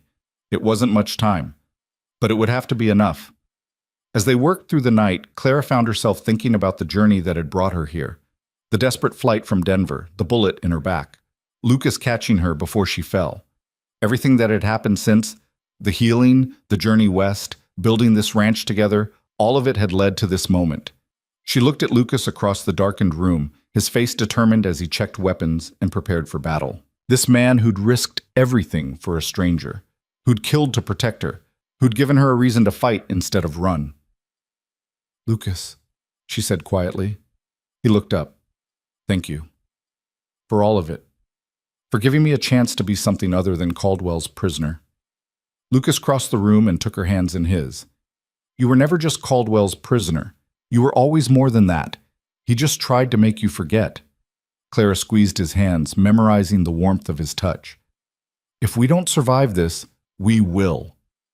But if we don't, I need you to know that these past weeks have been the freest, the happiest, the most alive I've felt in years. Maybe ever. And that's because of you." Lucas pulled her close, wrapping his arms around her. Clara rested her head against his chest, listening to the steady beat of his heart. For a moment, they stood like that, taking comfort in each other's presence, pretending the dawn wouldn't bring violence and death. Then Lucas stepped back, his expression resolute. "We're going to survive this. We're going to fight, and we're going to win. And when it's over, we're going to build the life we want on this land. Together." Clara nodded, drawing strength from his certainty. Together. They finished their preparations as the night wore on, barricaded the windows, created firing positions, filled every container they had with water in case of fire. And as the eastern sky began to lighten, they took their positions and waited for Adrian Caldwell's final assault. The attack came with the dawn. The first shots came from the cottonwoods to the west, muzzle flashes blooming like deadly flowers in the gray dawn light. Bullets tore through the air, punching holes in the wooden walls, shattering what remained of the windows. Clara pressed herself flat against the floor, her heart hammering so hard she thought it might burst from her chest. "They're spreading out!" Lucas shouted over the gunfire. "Trying to surround us. Stay low and return fire when you've got a clear target. Don't waste ammunition." Clara crawled to her position at the east window, glass crunching under her palms. She could see movement in the rocks beyond the barn, 2 men using the terrain for cover, advancing in short rushes. She waited until one of them exposed himself, then fired. The rifle kicked against her shoulder, and the man stumbled but didn't fall. She'd hit him, but not fatally. He scrambled back behind the rocks, cursing. Lucas fired 3 quick shots from the north window, and someone screamed. One of Caldwell's men went down hard, clutching his leg. The others pulled him back, leaving a trail of blood in the frost. "That's 1 out of the fight," Lucas said grimly. 11 more to go. The assault intensified. Bullets hammered the house from 3 sides now, a constant barrage that made it impossible to raise your head without risking it being blown off. Clara fired when she could, aiming at shadows and movement, knowing most of her shots were missing but hoping to keep the attackers pinned down. Wood splintered above her head. She ducked, and a shower of debris rained down. The walls wouldn't hold forever. They were sturdy enough to stop most pistol rounds, but rifle fire at close range was chewing through them like termites through rotten timber. "They're trying to flush us out," Lucas called from across the room. "Force us to run so they can pick us off in the open." "What do we do?" "We hold. Make them come to us. Every minute we survive is a minute they're getting more frustrated, more likely to make mistakes." A burning smell reached Clara's nose. She turned and saw smoke seeping through gaps in the western wall. "Lucas, they're trying to burn us out." Lucas swore and grabbed a bucket of water they'd prepared, throwing it against the wall where smoke was thickest. The sizzling sound was immediate, but more smoke appeared elsewhere. Caldwell's men were setting multiple fires, trying to turn the house into an oven. "We can't stay here," Clara said, coughing as smoke filled her lungs. "Not yet. Give me 2 more minutes." Lucas fired out the window, then ran to the back of the house where he'd prepared a surprise for anyone trying to burn them out. He yanked a rope, and outside, a heavy water barrel he'd rigged to the roof edge tipped over, cascading down the western wall. Steam hissed as water met flame.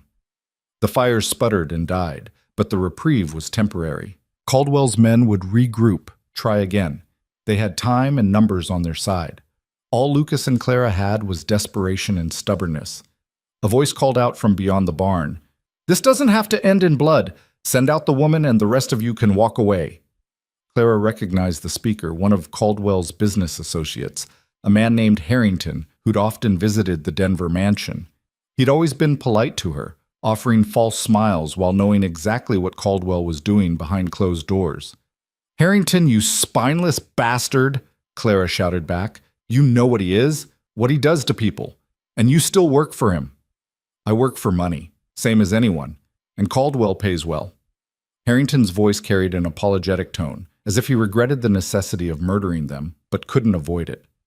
"Last chance. Come out peacefully." Lucas answered with a rifle shot that kicked up dirt near where Harrington was hiding. "There's your answer." The assault resumed with renewed fury. Caldwell's men stopped trying to be careful and started using overwhelming firepower, pouring lead into the house from every angle. The door shook under repeated impacts. Holes appeared in the roof. The mirror Clara had salvaged and hung on the wall exploded into fragments. "They're rushing the barn," Lucas said, tracking movement through his sights. "If they get established there, they'll have a clean angle on half our positions." Clara shifted to cover the barn, firing as fast as she could work the rifle's action. 2 men broke from cover, running for the barn door. She hit one in the shoulder, spinning him around. Lucas got the second with a headshot that dropped him instantly. The remaining man retreated, dragging his wounded companion. That made 3 of Caldwell's force down, 9 still fighting. Better odds than before, but still overwhelming. Time became fluid, marked only by the rhythm of reloading and firing. Minutes felt like hours. Clara's hands were black with powder residue, her ears ringing from the constant gunfire. She'd lost count of how many times she'd fired, how many times she'd come within inches of taking a bullet. Lucas fought like a man possessed, moving from window to window, anticipating the attacker's movements, making every shot count. He was bleeding from a graze across his temple, and his left sleeve was torn where a bullet had passed through without hitting flesh. But he didn't slow down, didn't show pain. "They're pulling back," he said suddenly. Clara risked a glance outside. Lucas was right. Caldwell's men were withdrawing to the tree line, dragging their wounded with them. The gunfire tapered off and stopped. "Why?" Clara asked, her voice hoarse from smoke and shouting. Either they're regrouping for another push, or Caldwell's trying something different. Lucas didn't take his eyes off the tree line. "Stay alert. This could be a trick." They waited in tense silence, weapons ready. Clara's muscles ached from holding the same position for so long. Her wound had reopened, blood soaking through her shirt, but the adrenaline kept the pain at bay. Movement at the tree line. A man stepped into view, hands raised. Not Caldwell, someone younger, less polished. He carried a white cloth tied to a stick. "Flag of truce," Lucas muttered. "Caldwell wants to talk." "It's a trap." "Maybe, but we're running low on ammunition and options. Might as well hear what he has to say." Lucas cracked the door open, his rifle trained on the approaching man. "That's far enough. State your business." The man stopped 30 feet from the house. "Mr. Caldwell wishes to negotiate. He's prepared to make you a generous offer." "We already heard his offers. Not interested." "This one's different. Mr. Caldwell understands you've demonstrated considerable resolve. He respects that. So he's willing to let you live. You walk away from his ranch, leave the woman behind, and he'll give you $5,000 and safe passage out of the territory." Lucas laughed, a harsh sound with no humor in it. "You think I'd sell her out for money?" "I think you'd be smart to take the deal while it's on the table. Mr. Caldwell's patience is wearing thin. If you refuse, he'll burn this place to the ground with both of you inside, and he's got the men and resources to do it." Clara moved to stand beside Lucas at the door, ignoring his warning look. She needed Caldwell's messenger to see her face, to hear her voice. "Tell Adrian that I would rather burn than go back to him. Tell him that every minute he wastes out here is another minute I'm free of him. And tell him that if he thinks I'll ever stop fighting, he doesn't know me at all." The messenger looked at her with something like pity. "Ma'am, you're making this harder than it needs to be. Mr. Caldwell just wants what belongs to him." "I don't belong to anyone," Clara said, her voice steady as stone. "Not anymore." The messenger shrugged. "I'll relay your message, but you should know, Mr. Caldwell always gets what he wants, always. Whether you're alive when he gets it is the only question left." He turned and walked back to the tree line, and Lucas slammed the door shut. "We've got maybe 20 minutes before they hit us again," he said, already moving to reinforce their positions. "This time they'll come harder. They'll use fire, explosives if they have them. Caldwell's done playing games." Clara reloaded her weapons with shaking hands. They'd been lucky so far, injured but not killed, holding out against overwhelming odds. But luck ran out eventually, and when it did, Caldwell would be there to collect what he believed was his. "Lucas," she said quietly, "if it comes down to it, if they're going to take me, don't." Lucas's voice was sharp. "Don't you dare ask me to do that." "I'm not going back to him alive. I can't. I won't survive it a second time." Lucas crossed the room and gripped her shoulders, forcing her to meet his eyes. "Listen to me. We're not done fighting. Not by a long shot. I've got one more trick up my sleeve, something I've been saving for when things got desperate." "What kind of trick?" "The kind that might get us both killed. Or might save us." Lucas's expression was grim. "There's a reason I chose this ranch, this valley. During the war, I scouted this area. There's an old mining tunnel in the hills north of here, runs under the property, and comes out about 2 miles away. The previous owner told me about it, said it was unsafe and should be avoided. But if we can reach it, we can escape through the tunnel while Caldwell's men are focused on the house." "Exactly. It's risky. The tunnel could be collapsed, could be flooded, but it's better than dying here or letting them take you." Hope flickered in Clara's chest, fragile but real. "When do we go?" "Now, before they attack again." Lucas grabbed their emergency packs, supplies he'd prepared for exactly this scenario. "We move fast and quiet. If they spot us before we reach the tunnel entrance, we're finished." They crept to the back of the house, listening for sounds of movement outside. The valley had gone eerily quiet, that terrible calm before violence erupts. Clara could feel eyes on the house, watching, waiting for Caldwell's order to resume the assault.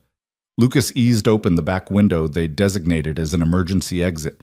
It faced the creek and the rocks beyond, the escape route they'd planned. He went through first, dropping to the ground in a crouch, rifle ready. Then he reached up for Clara. She handed down their packs, then swung her legs through the window. Pain lanced through her back as the movement pulled at her wound, but she bit down on a gasp and dropped into Lucas's waiting arms. They moved low and fast, using every bit of cover available. The rocks, the creek bed, the scattered brush. Behind them, the house sat silent and apparently occupied. Lucas had propped rifles in the windows and tied ropes to the triggers, creating the illusion of defenders still inside. They were 50 yards from the house when shouts erupted from the tree line. Someone had spotted them. "Run!" Lucas commanded, and Clara ran like she'd run through Silver Ridge's streets, like she'd run from Denver, like her life depended on it. Because it did. Bullets whined through the air around them. One kicked up dirt near Clara's feet, another buzzed past her head close enough that she felt the wind of its passage. But she didn't slow down, didn't look back. The tunnel entrance was hidden in a rocky outcropping, disguised by brush and years of neglect. Lucas tore away the vegetation, revealing a dark opening barely wide enough for a person to squeeze through. "Inside," he gasped, shoving Clara toward the hole. "Now!" She dropped to her hands and knees and crawled into the darkness, feeling the mountain close around her. The air was cold and stale, thick with the smell of damp earth and decay. Behind her, Lucas fired 3 shots to discourage pursuit, then followed her into the tunnel. They crawled for what felt like miles through absolute darkness, feeling their way along rough stone walls. Water dripped from the ceiling. Things skittered away from their approach, rats or snakes or worse. Clara's wound screamed with every movement, and her breath came in ragged gasps. "Keep going," Lucas urged from behind her. "Don't stop." The tunnel widened enough for them to stand, though hunched over. They moved faster now, Lucas lighting matches when the darkness became too oppressive. The flickering light revealed timber supports rotting with age, sections of collapsed ceiling they had to climb over, pools of stagnant water they had to wade through. "How much further?" Clara asked, her voice echoing strangely in the confined space. "Don't know. Could be 100 yards, could be half a mile." Behind them, distantly, came the sound of voices. Caldwell's men had found the tunnel entrance and were following them in. Lucas swore and picked up the pace. They ran now, stumbling over unseen obstacles, their hands scraped raw from catching themselves against stone walls. Clara's lungs burned. Her legs trembled with exhaustion, but terror drove her forward. The tunnel narrowed again, forcing them to crawl.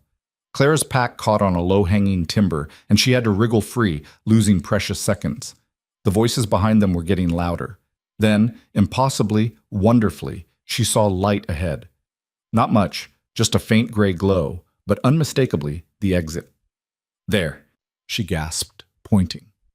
They crawled toward it with renewed energy, emerging into a small ravine filled with scrub pine and scattered boulders. The sun was fully up now, and the light hurt after the tunnel's darkness. Clara dragged herself out and collapsed on the ground, gasping for air. Lucas emerged seconds later and immediately began pulling rocks and timber across the tunnel entrance, trying to block it. "Help me," he grunted. Clara forced herself to move, piling stones across the opening. It wouldn't hold Caldwell's men for long, but it might buy them a few minutes. Every minute counted now. "Which way?" Clara asked, looking around at unfamiliar terrain. Lucas oriented himself by the sun and the shape of the mountains. "East. There's a town called Hartley about 15 miles from here. We can reach it by nightfall if we push hard." "And then what?" "Then we send telegrams to every newspaper in Denver, every law enforcement agency in the territory. We tell them what Caldwell is, a man who imprisons women, who sends killers after those who escape him, who attacked a lawful ranch with armed men. We make it public, make it loud, make it impossible for him to hide behind money and influence."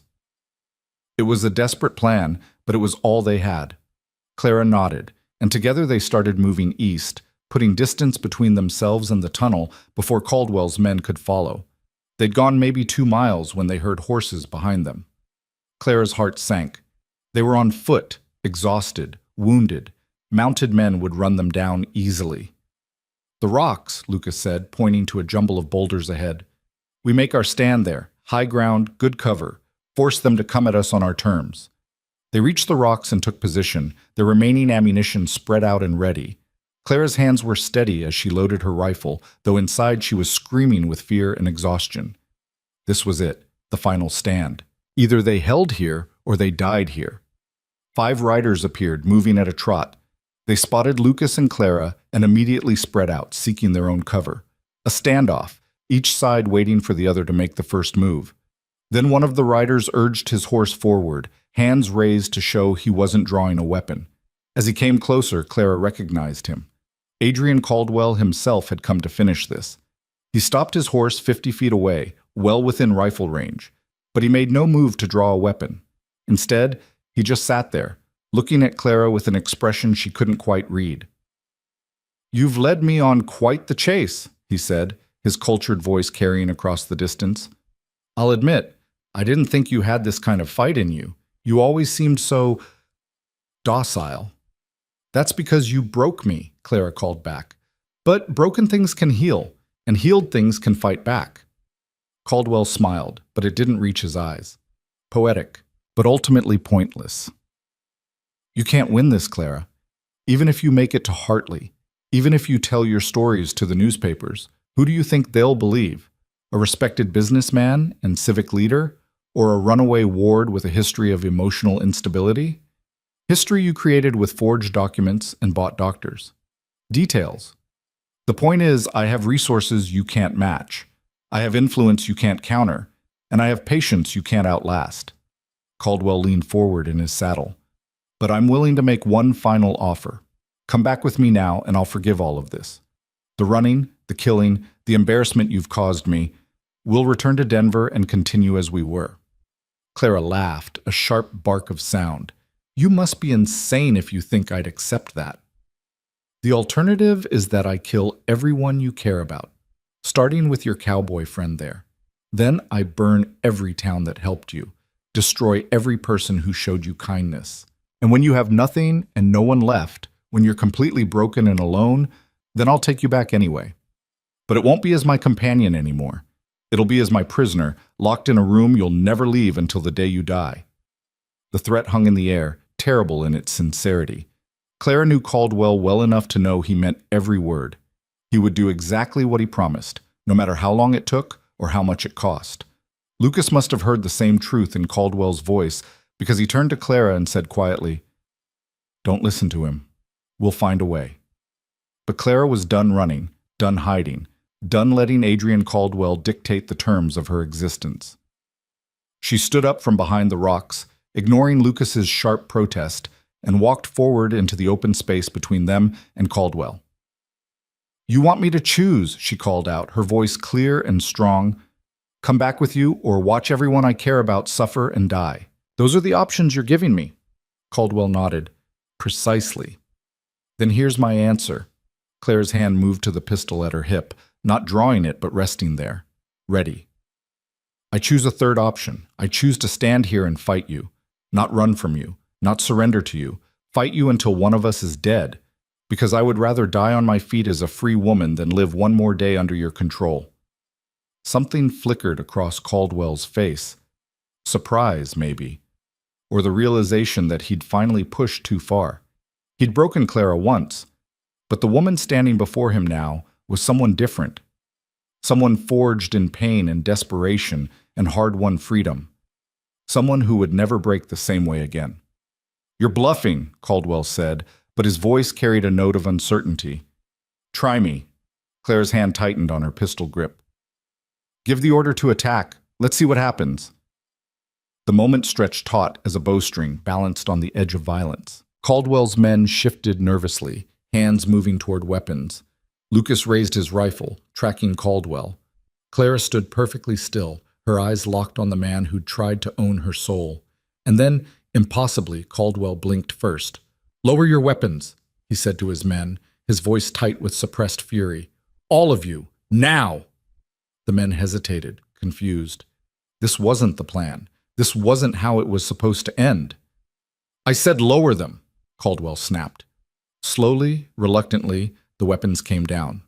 Caldwell's eyes never left Clara's face. You think you've won. You think standing up to me changes anything, but all you've done is guarantee that one day when you least expect it, when you've finally allowed yourself to feel safe, that's when I'll come for you. Maybe not today, maybe not this year, but eventually. Clara smiled, and there was nothing fragile or fearful in it. Let me tell you something, Adrian.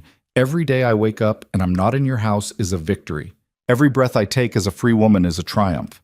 You can threaten me all you want, but you can't take that away. Not anymore. Because I'd rather live one day free and die young than spend 50 years as your prisoner. She paused, then added, and if you do come for me again, I'll be ready. I know how to shoot now. I know how to fight. And I know I'm worth fighting for. That's more than I knew when I was with you. Caldwell's face had gone pale, his carefully maintained composure cracking. For 3 years, he'd controlled Clara through fear and manipulation. But fear only works on people who have something to lose. And Clara had already lost everything that mattered, her innocence, her illusions, her false sense of security. What remained was something Caldwell couldn't touch. You'll regret this, he said, his voice shaking with rage. The only thing I regret is the 3 years I wasted believing your lies. Caldwell jerked his horse's reins, wheeling the animal around. We're leaving, he told his men. Then, over his shoulder to Clara, this isn't over. Yes, it is, Clara said quietly. You just don't know it yet. They watched Caldwell and his men ride away, disappearing into the trees. Lucas lowered his rifle but didn't relax his guard. He meant what he said. He'll come back. Maybe, but not today. Clara turned to look at Lucas, and for the first time in hours she let herself really feel the relief. We're alive. We held them off. That's enough for now. Lucas crossed the distance between them and pulled her into a fierce embrace. Clara wrapped her arms around him, feeling the solid reality of him, the proof that they'd both survived. You scared the hell out of me, Lucas said into her hair. Walking out there like that, he could have shot you. But he didn't, because deep down, Adrian Caldwell is a coward. He only has power over people who fear him, and I don't fear him anymore. Clara pulled back to look at Lucas's face. I fear losing this. Losing you. Losing the life we're building. But I don't fear him. Lucas touched her cheek gently, his thumb tracing the line of her jaw. We should keep moving, get to Hartley before dark. But after that, he paused. After that, we're going to need a new plan. Caldwell backed down today, but you're right. He'll try again. We need to make sure we're ready. Clara nodded.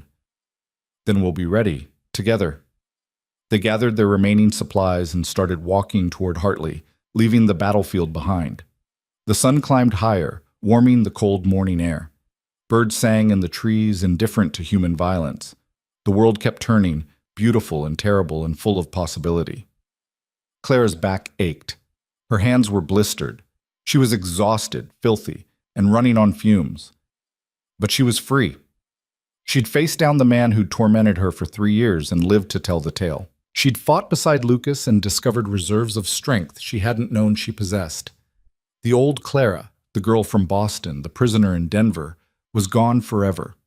The woman who remained was something new, something harder and braver and infinitely more dangerous to anyone who tried to cage her. What are you thinking about? Lucas asked as they walked. Clara considered the question. I'm thinking about the future, about our ranch, about the life we're going to build once this is really over. You still want that? After everything? More than ever. Because now I know it's possible. Now I know I can fight for it and win. She glanced at him. What about you? Still want a broken-down ranch and a woman with powerful enemies? Lucas smiled, the expression transforming his weathered face. Broken-down ranch can be fixed. And powerful enemies? He shrugged. I've faced worse. At least these ones I'm fighting for something that matters. They walked in comfortable silence for a while, putting miles between themselves and the confrontation. The mountains rose around them, ancient and enduring. Somewhere ahead was Hartley, and beyond that, the future they'd fought so hard to claim. It wouldn't be easy. Caldwell would nurse his wounded pride and plot revenge. There would be other challenges, harsh winters, failed crops, the thousand small catastrophes that plagued frontier life. But Clara had learned something crucial in the past weeks. She was strong enough to face whatever came, and she wasn't facing it alone.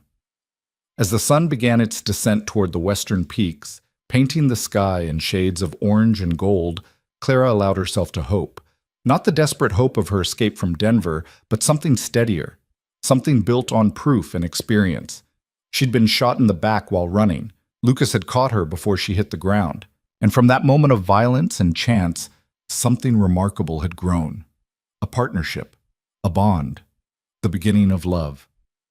The worst moment of her life had led her to this, to freedom, to strength, to a man who saw her as an equal and a partner rather than property to possess. Clara reached out and took Lucas's hand. He squeezed back, and together they walked toward whatever came next. They reached Hartley just as the last light was fading from the sky. Two dust-covered figures stumbling into a town that looked like it had been dropped into the valley and forgotten by time. Main Street consisted of perhaps a dozen buildings, most of them weathered gray by wind and sun. But there was a telegraph office, a general store, and a small hotel that advertised hot meals and clean beds. Lucas pushed open the hotel door, and a bell jangled overhead. The proprietor, a heavy-set woman with flour on her apron and shrewd eyes, looked them up and down with the practiced assessment of someone who'd seen plenty of trouble walk through her door. "We need 2 rooms," Lucas said, pulling coins from his pocket. "And information about sending telegrams." The woman's gaze lingered on Clara's torn dress, the blood staining her back, the exhaustion etched into both their faces. "Telegraph office is closed for the night. Opens at 7 tomorrow morning." She pushed a registration book across the counter. "2 rooms will be $4, extra $1 each if you want hot water for baths." "We'll take the baths," Clara said, her voice hoarse. She couldn't remember the last time she'd felt clean. They signed the book. Lucas under his real name, Clara as Mrs. Hale, without hesitation, and the woman led them upstairs to adjacent rooms. She promised to have water heated and food sent up within the hour, then left them alone. Clara stood in the center of her small room, feeling the weight of the past weeks settling on her shoulders like a physical burden. The bed looked impossibly soft after nights on hard ground. The wash basin and pitcher seemed like luxuries beyond measure. She wanted to collapse, to sleep for days, but her body was too wired, too accustomed to danger. A soft knock came at the connecting door between the rooms.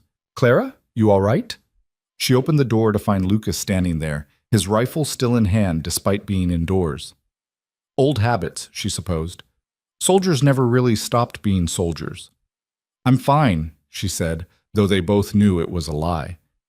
"Just trying to remember what normal feels like." Lucas set the rifle against the wall and stepped into her room.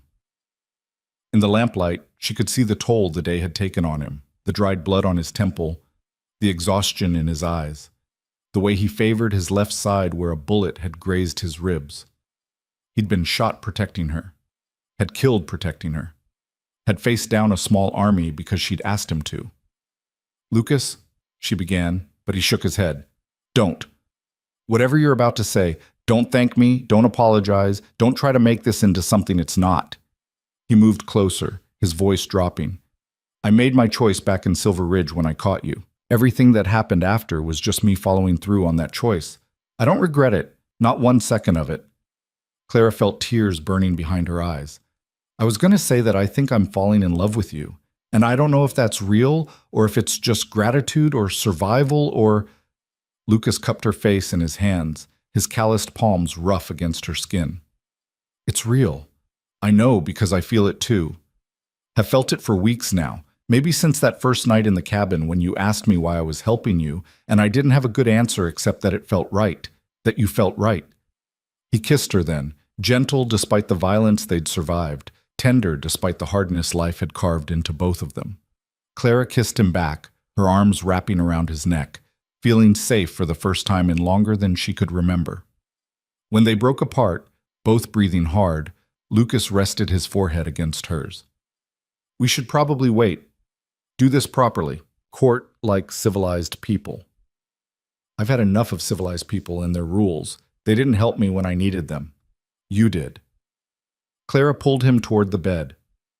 "Stay with me tonight. Just hold me." I need to know I'm not alone. So Lucas stayed, and they lay together on top of the covers, Clara's head on his chest, listening to the steady beat of his heart. They didn't speak. Didn't need to. The simple fact of being alive, being together, being free was enough. Clara woke to sunlight streaming through the window and the smell of coffee. Lucas was already up, standing at the window and looking out at the street below. He'd cleaned up somehow. His face was shaved, his hair combed, his clothes brushed free of dust. "You should see this," he said without turning. Clara joined him at the window. Down on the street, a group of men were gathered around someone on horseback. Even from this distance, Clara recognized the rider, Tom Brewster, the young man from the land office who'd visited their ranch. "What's he doing here?" she asked. "Don't know, but I intend to find out." Lucas checked his pistol and tucked it into his belt. "Get dressed. We need to send those telegrams before anything else happens." They went downstairs together, finding the hotel's dining room where other guests were eating breakfast. Tom Brewster was among them, and his face lit up when he saw Lucas. "Mr. Hale, thank heavens you made it out.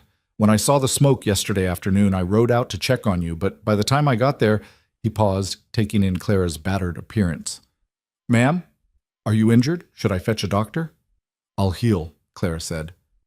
"What smoke? What are you talking about?" Tom's expression turned grave. "Your ranch, ma'am. It burned. The house, the barn, everything. When I got there, the buildings were just ash, and the place was crawling with armed men. They said they were hunting outlaws who'd murdered a businessman from Denver, but something about their story didn't sit right, so I rode back here to report it to the sheriff." Lucas and Clara exchanged glances. Caldwell had burned their ranch, destroyed the home they'd been building together, and now he was spinning a story that painted them as criminals. "Where's the sheriff now?" Lucas asked. "Ridgeway, that's the county seat, about 20 miles north. I sent him a telegram last night, told him what I saw. He should be here by noon with deputies." Tom leaned forward, lowering his voice. "Mr. Hale, those men at your ranch, they weren't lawmen. I've seen enough hired guns to recognize them. Whatever's going on, you're caught in the middle of something dangerous.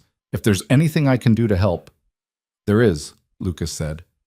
"Come with us to the telegraph office. We need witnesses to what we're about to send." They walked to the telegraph office as a group, Clara acutely aware of the stares from townspeople. She must look like exactly what she was, a woman who'd been through hell and barely survived. But she kept her head high, refusing to shrink or hide. The telegraph operator was a thin man with spectacles who looked alarmed when 3 people crowded into his small office. Lucas pulled out a piece of paper he'd been writing on and pushed it across the counter. "I need you to send this to every newspaper in Denver, the Rocky Mountain News, the Denver Tribune, the Times. All of them." The operator read the message, his eyebrows climbing higher with each line. "Sir, these are serious accusations against Adrian Caldwell. He's a prominent citizen. I could be sued for transmitting libelous—" "It's not libel if it's true," Clara interrupted. "And every word of that message is true. Adrian Caldwell held me prisoner for 3 years, beat me, controlled every aspect of my life. When I escaped, he sent killers after me. Yesterday he attacked a lawful ranch with armed men and burned it to the ground.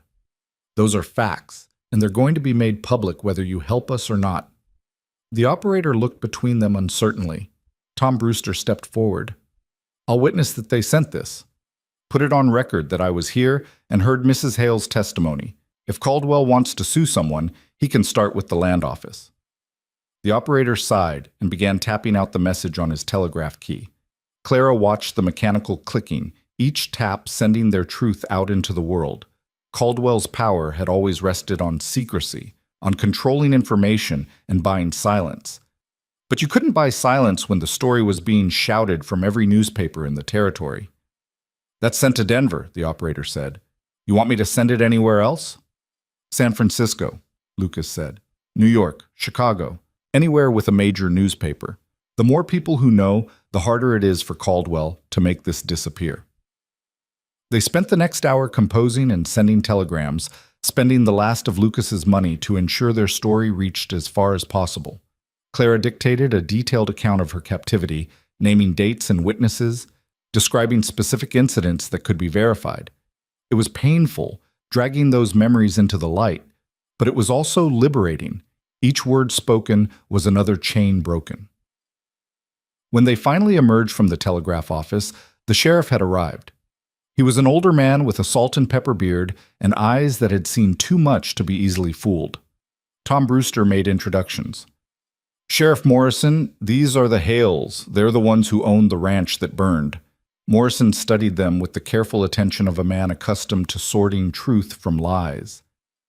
"I heard a different story. Fellow named Harrington came to my office this morning, said you two murdered a Denver businessman named Adrian Caldwell. Said he had witnesses who saw you shoot him in cold blood before burning your own ranch to cover the evidence." Claire's blood ran cold. "That's a lie. Caldwell is alive. He was alive yesterday when he rode away from our ranch after attacking it with a dozen armed men. Harrington's got 4 witnesses who'll swear Caldwell is dead. Got them waiting in Ridgeway right now, ready to testify." Morrison's expression remained neutral. "Now, I don't know you folks. Don't know Caldwell or Harrington either, but I know when something smells wrong, and this whole situation stinks like week-old fish." "Sheriff, I can provide testimony that contradicts Harrington's story," Tom offered. "I was at the ranch yesterday. Saw it burning. Saw armed men who weren't lawmen going through the wreckage. If Caldwell was dead, why would his men still be guarding the property?" Morrison nodded slowly. "That's a fair question. Here's what's going to happen. You two are going to come with me to Ridgeway, peaceful-like. We'll sort this out in front of a judge, hear all the testimony, and let the law decide what's true." Lucas's hand moved toward his pistol, but Clara touched his arm, stopping him. "We'll come peacefully," she said. "We have nothing to hide. But I want it on record that Sheriff Morrison was fair to us, gave us a chance to tell our side." "I'm always fair," Morrison said. "That's what the badge means. Now, you folks armed?" Lucas slowly drew his pistol and handed it over. Clara did the same. Morrison took the weapons and nodded to his deputies, who'd been standing ready in case things went violent. "All right then, let's get this settled like civilized people." The ride to Ridgeway took 3 hours. Clara sat on a borrowed horse, her back screaming with every jolt, wondering if they'd just made a fatal mistake. Caldwell was smart enough to have prepared for this possibility. Smart enough to have bought witnesses, forged evidence, created a narrative that would put her and Lucas on the wrong side of the law. But she'd meant what she said to the telegraph operator. The truth was on their side. And truth had a way of surfacing, no matter how deep someone tried to bury it. Ridgeway was larger than Hartley, a proper county seat with a courthouse and jail. As they rode down Main Street, Clara noticed people stopping to stare. Word had already spread. There were whispers, pointing fingers, the kind of attention that made her skin crawl. Morrison led them to the courthouse, where a judge was already waiting. Judge Warren Blackwood was a distinguished man in his 60s with white hair and a reputation for integrity that even Caldwell's money hadn't been able to purchase. Clara recognized the name from Denver society. Blackwood had presided over several cases where Caldwell had expected favorable rulings and received impartial justice instead. The courtroom filled quickly with spectators eager for drama. Harrington was there with his 4 witnesses, all of them hard-looking men who avoided Clara's gaze.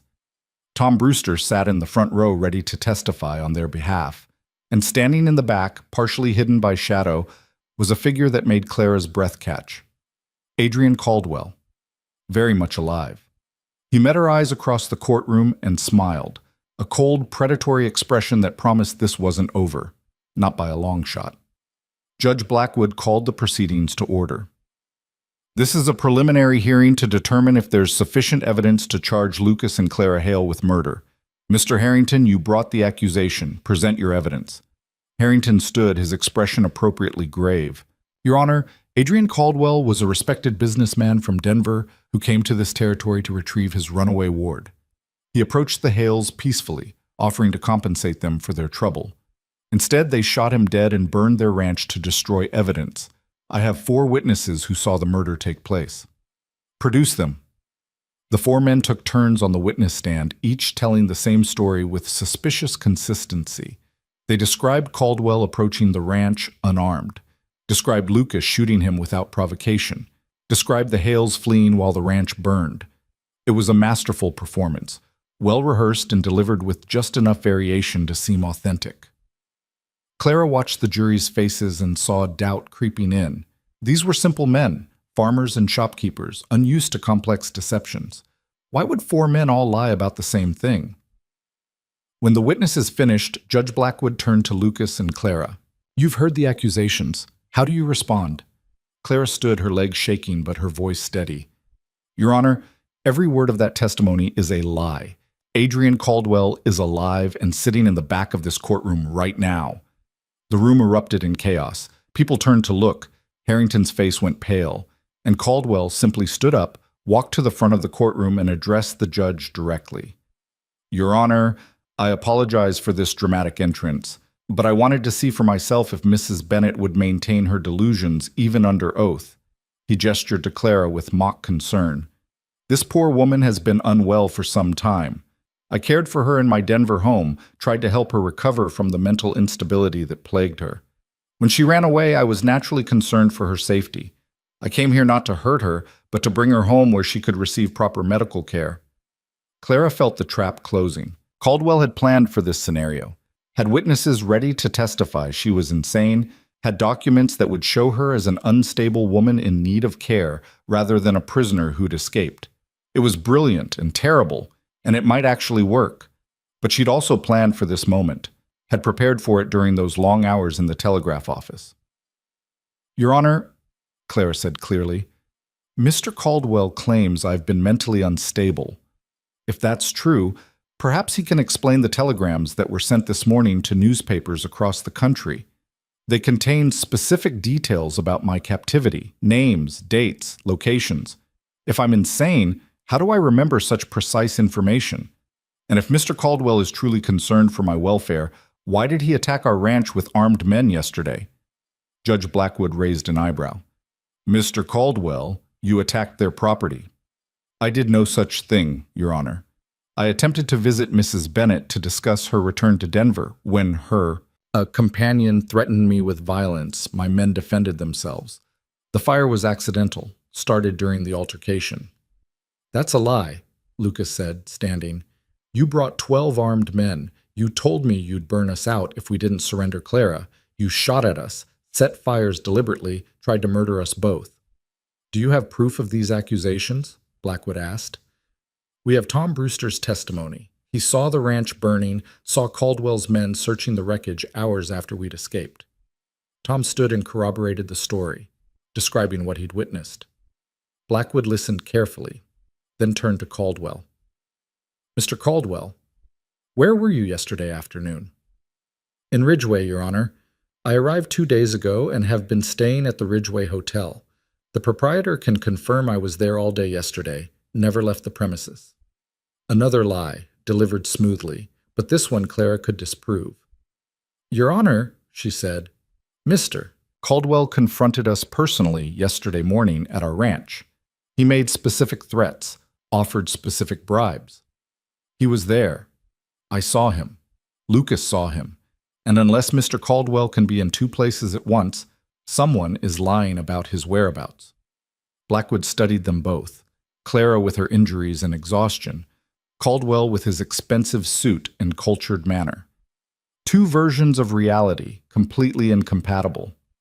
"Sheriff Morrison," the judge said, "ride to the Ridgeway Hotel, speak to the proprietor personally, find out if Mr. Caldwell was truly there all day yesterday, and bring back the hotel register. I want to see who else was staying there." Morrison left immediately. The courtroom settled into tense silence, waiting. Clara could feel Caldwell's eyes on her, could sense his confidence wavering for the first time. He'd built his defense on lies, but lies required everyone to maintain them. And under scrutiny, lies had a way of unraveling. Morrison returned within an hour, carrying the hotel register and wearing an expression that suggested he'd found something interesting.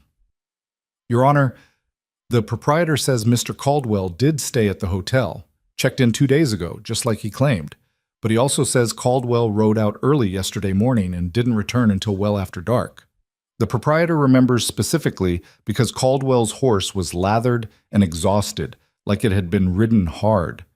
Blackwood accepted the register and examined it carefully. "And these other names? The ones staying in rooms near Caldwell's?" "That's what got interesting, Your Honor. 3 of them matched the names of the witnesses who testified about the murder. Morrison pointed. These men were supposedly at the Hale Ranch watching a murder, but they were also registered at the hotel in Ridgeway. Can't be both places at once. The courtroom erupted again. Harrington tried to object, tried to explain, but his words were drowned out by the noise.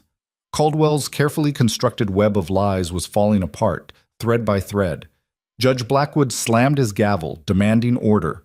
When silence finally returned, he fixed Caldwell with a stare that could have frozen water. Mr. Caldwell, it appears you've perjured yourself in my courtroom. You claimed to be at the hotel all day when you were actually at the Hale Ranch. Your witnesses claimed to see a murder that never occurred, and you've wasted this court's time with elaborate fabrications. Blackwood's voice grew colder. I could charge you with perjury, obstruction of justice, and a half-dozen other crimes. But I'm going to do something worse. I'm going to let you walk out of here today because I want every newspaper in the territory to print the story of how Adrian Caldwell was exposed as a liar in open court. Caldwell's face had gone white. Your Honor, I can explain. I don't want your explanations. I want you out of my courtroom. And Mr. Caldwell, if you come anywhere near Clara or Lucas Hale again, if you so much as send a letter in their direction, I will personally ensure you spend the rest of your life in prison. Do I make myself clear? For a long moment, Caldwell said nothing. Clara could see the calculation in his eyes, the weighing of options.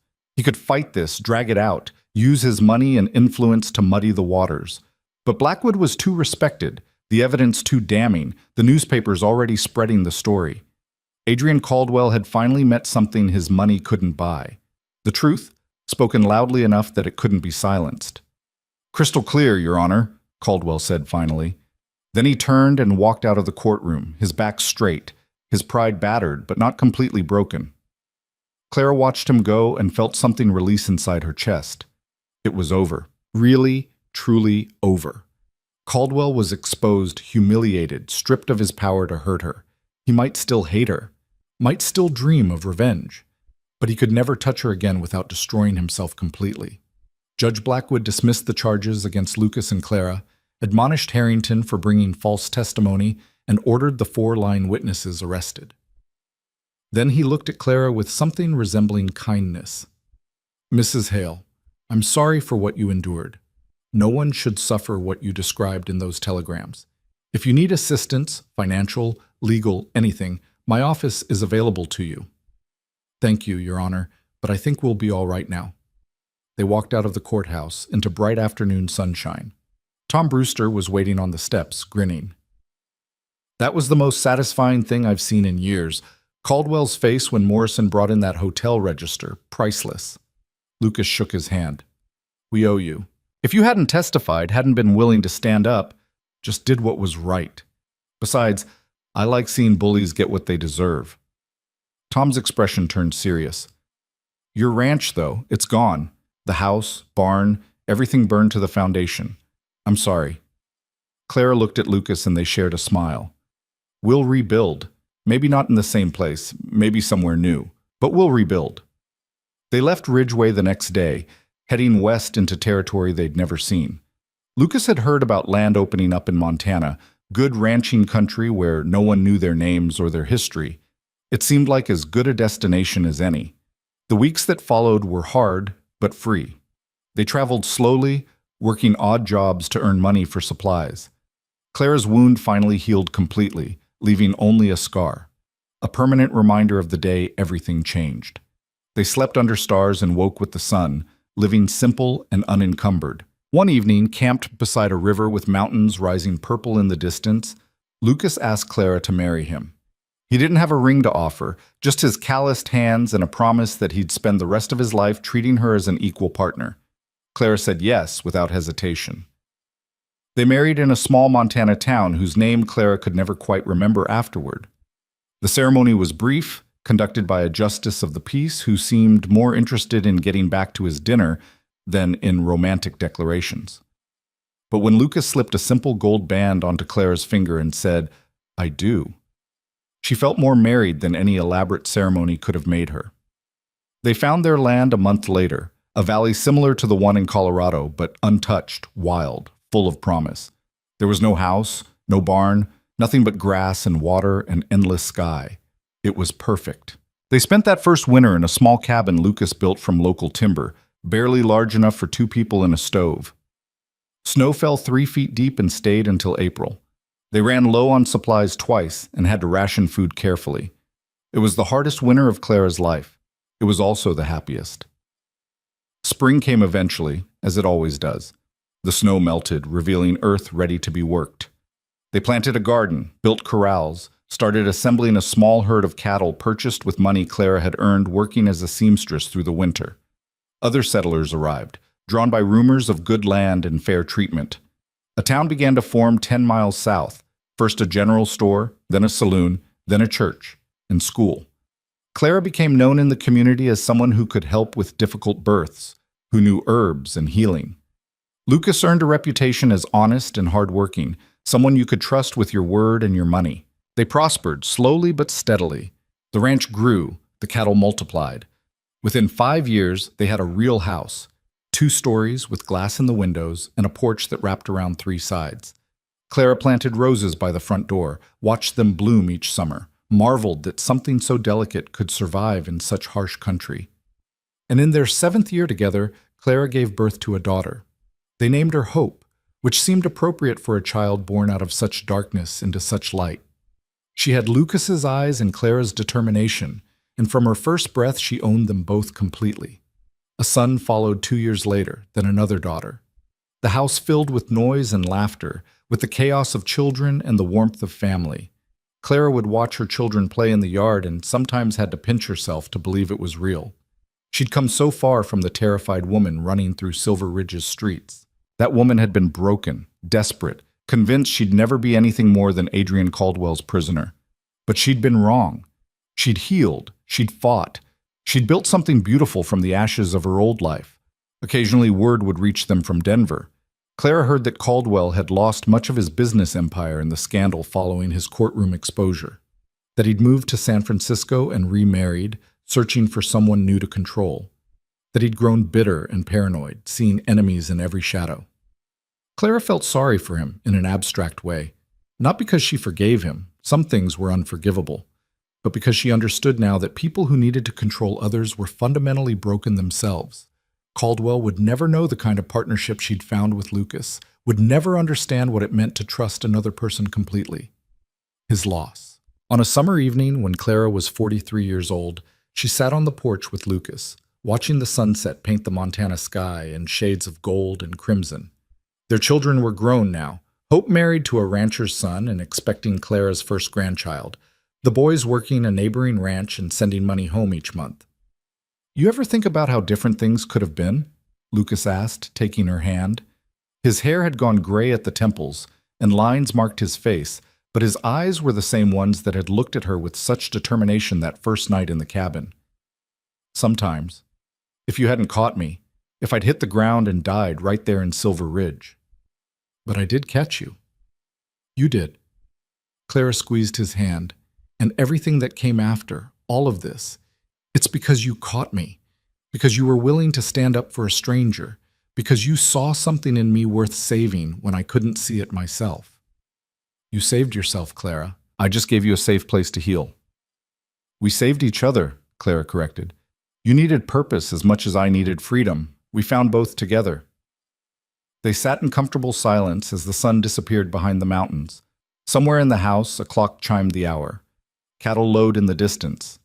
The evening breeze carried the scent of roses and fresh-cut hay. Clara thought about that moment 20 years ago when a bullet had torn through her back. The worst moment of her life, she'd thought at the time. The end of everything. But it had been the beginning. The moment when her old life ended and her real life started. The moment when a stranger's hands caught her before she fell, and from that single act of kindness, an entire world had grown. She looked at the ranch spread out before them, the house they'd built together, the land they'd worked, the life they'd created from nothing but determination and love. She thought about their children, about the grandchild coming, about the legacy they were leaving behind. This was freedom. This was peace. This was everything she'd run toward when she'd escaped Denver, everything she'd dreamed of during those dark years in Caldwell's mansion. And it was hers. Not because someone had given it to her, not because she'd been lucky. but because she'd fought for it, because she'd refused to give up, refused to stay broken, refused to let Adrian Caldwell or anyone else define who she was or what she could become. "What are you thinking about?" Lucas asked. Clara smiled, that same smile that had surprised Lucas so many years ago in the ruins of their first ranch. "I'm thinking about how grateful I am that you caught me before I hit the ground, and how every single day since then has been a gift." Lucas raised her hand to his lips and kissed it gently. "The gift was mine." They watched the stars emerge one by one, painting patterns across the darkening sky. Behind them, the house glowed with lamplight, warm and welcoming, full of memories and promise. Their home, their sanctuary, their triumph. Clara Bennett Hale had been shot in the back while running for her life. A cowboy named Lucas had caught her before she hit the ground. And from that moment of violence and chance, they'd built something that violence could never destroy and chance could never diminish. They'd built a life worth living, together. And as the Montana night settled around them, cool and peaceful and infinite, Clara knew with absolute certainty that she would never run again. She didn't need to. She was finally, truly, completely free. The end.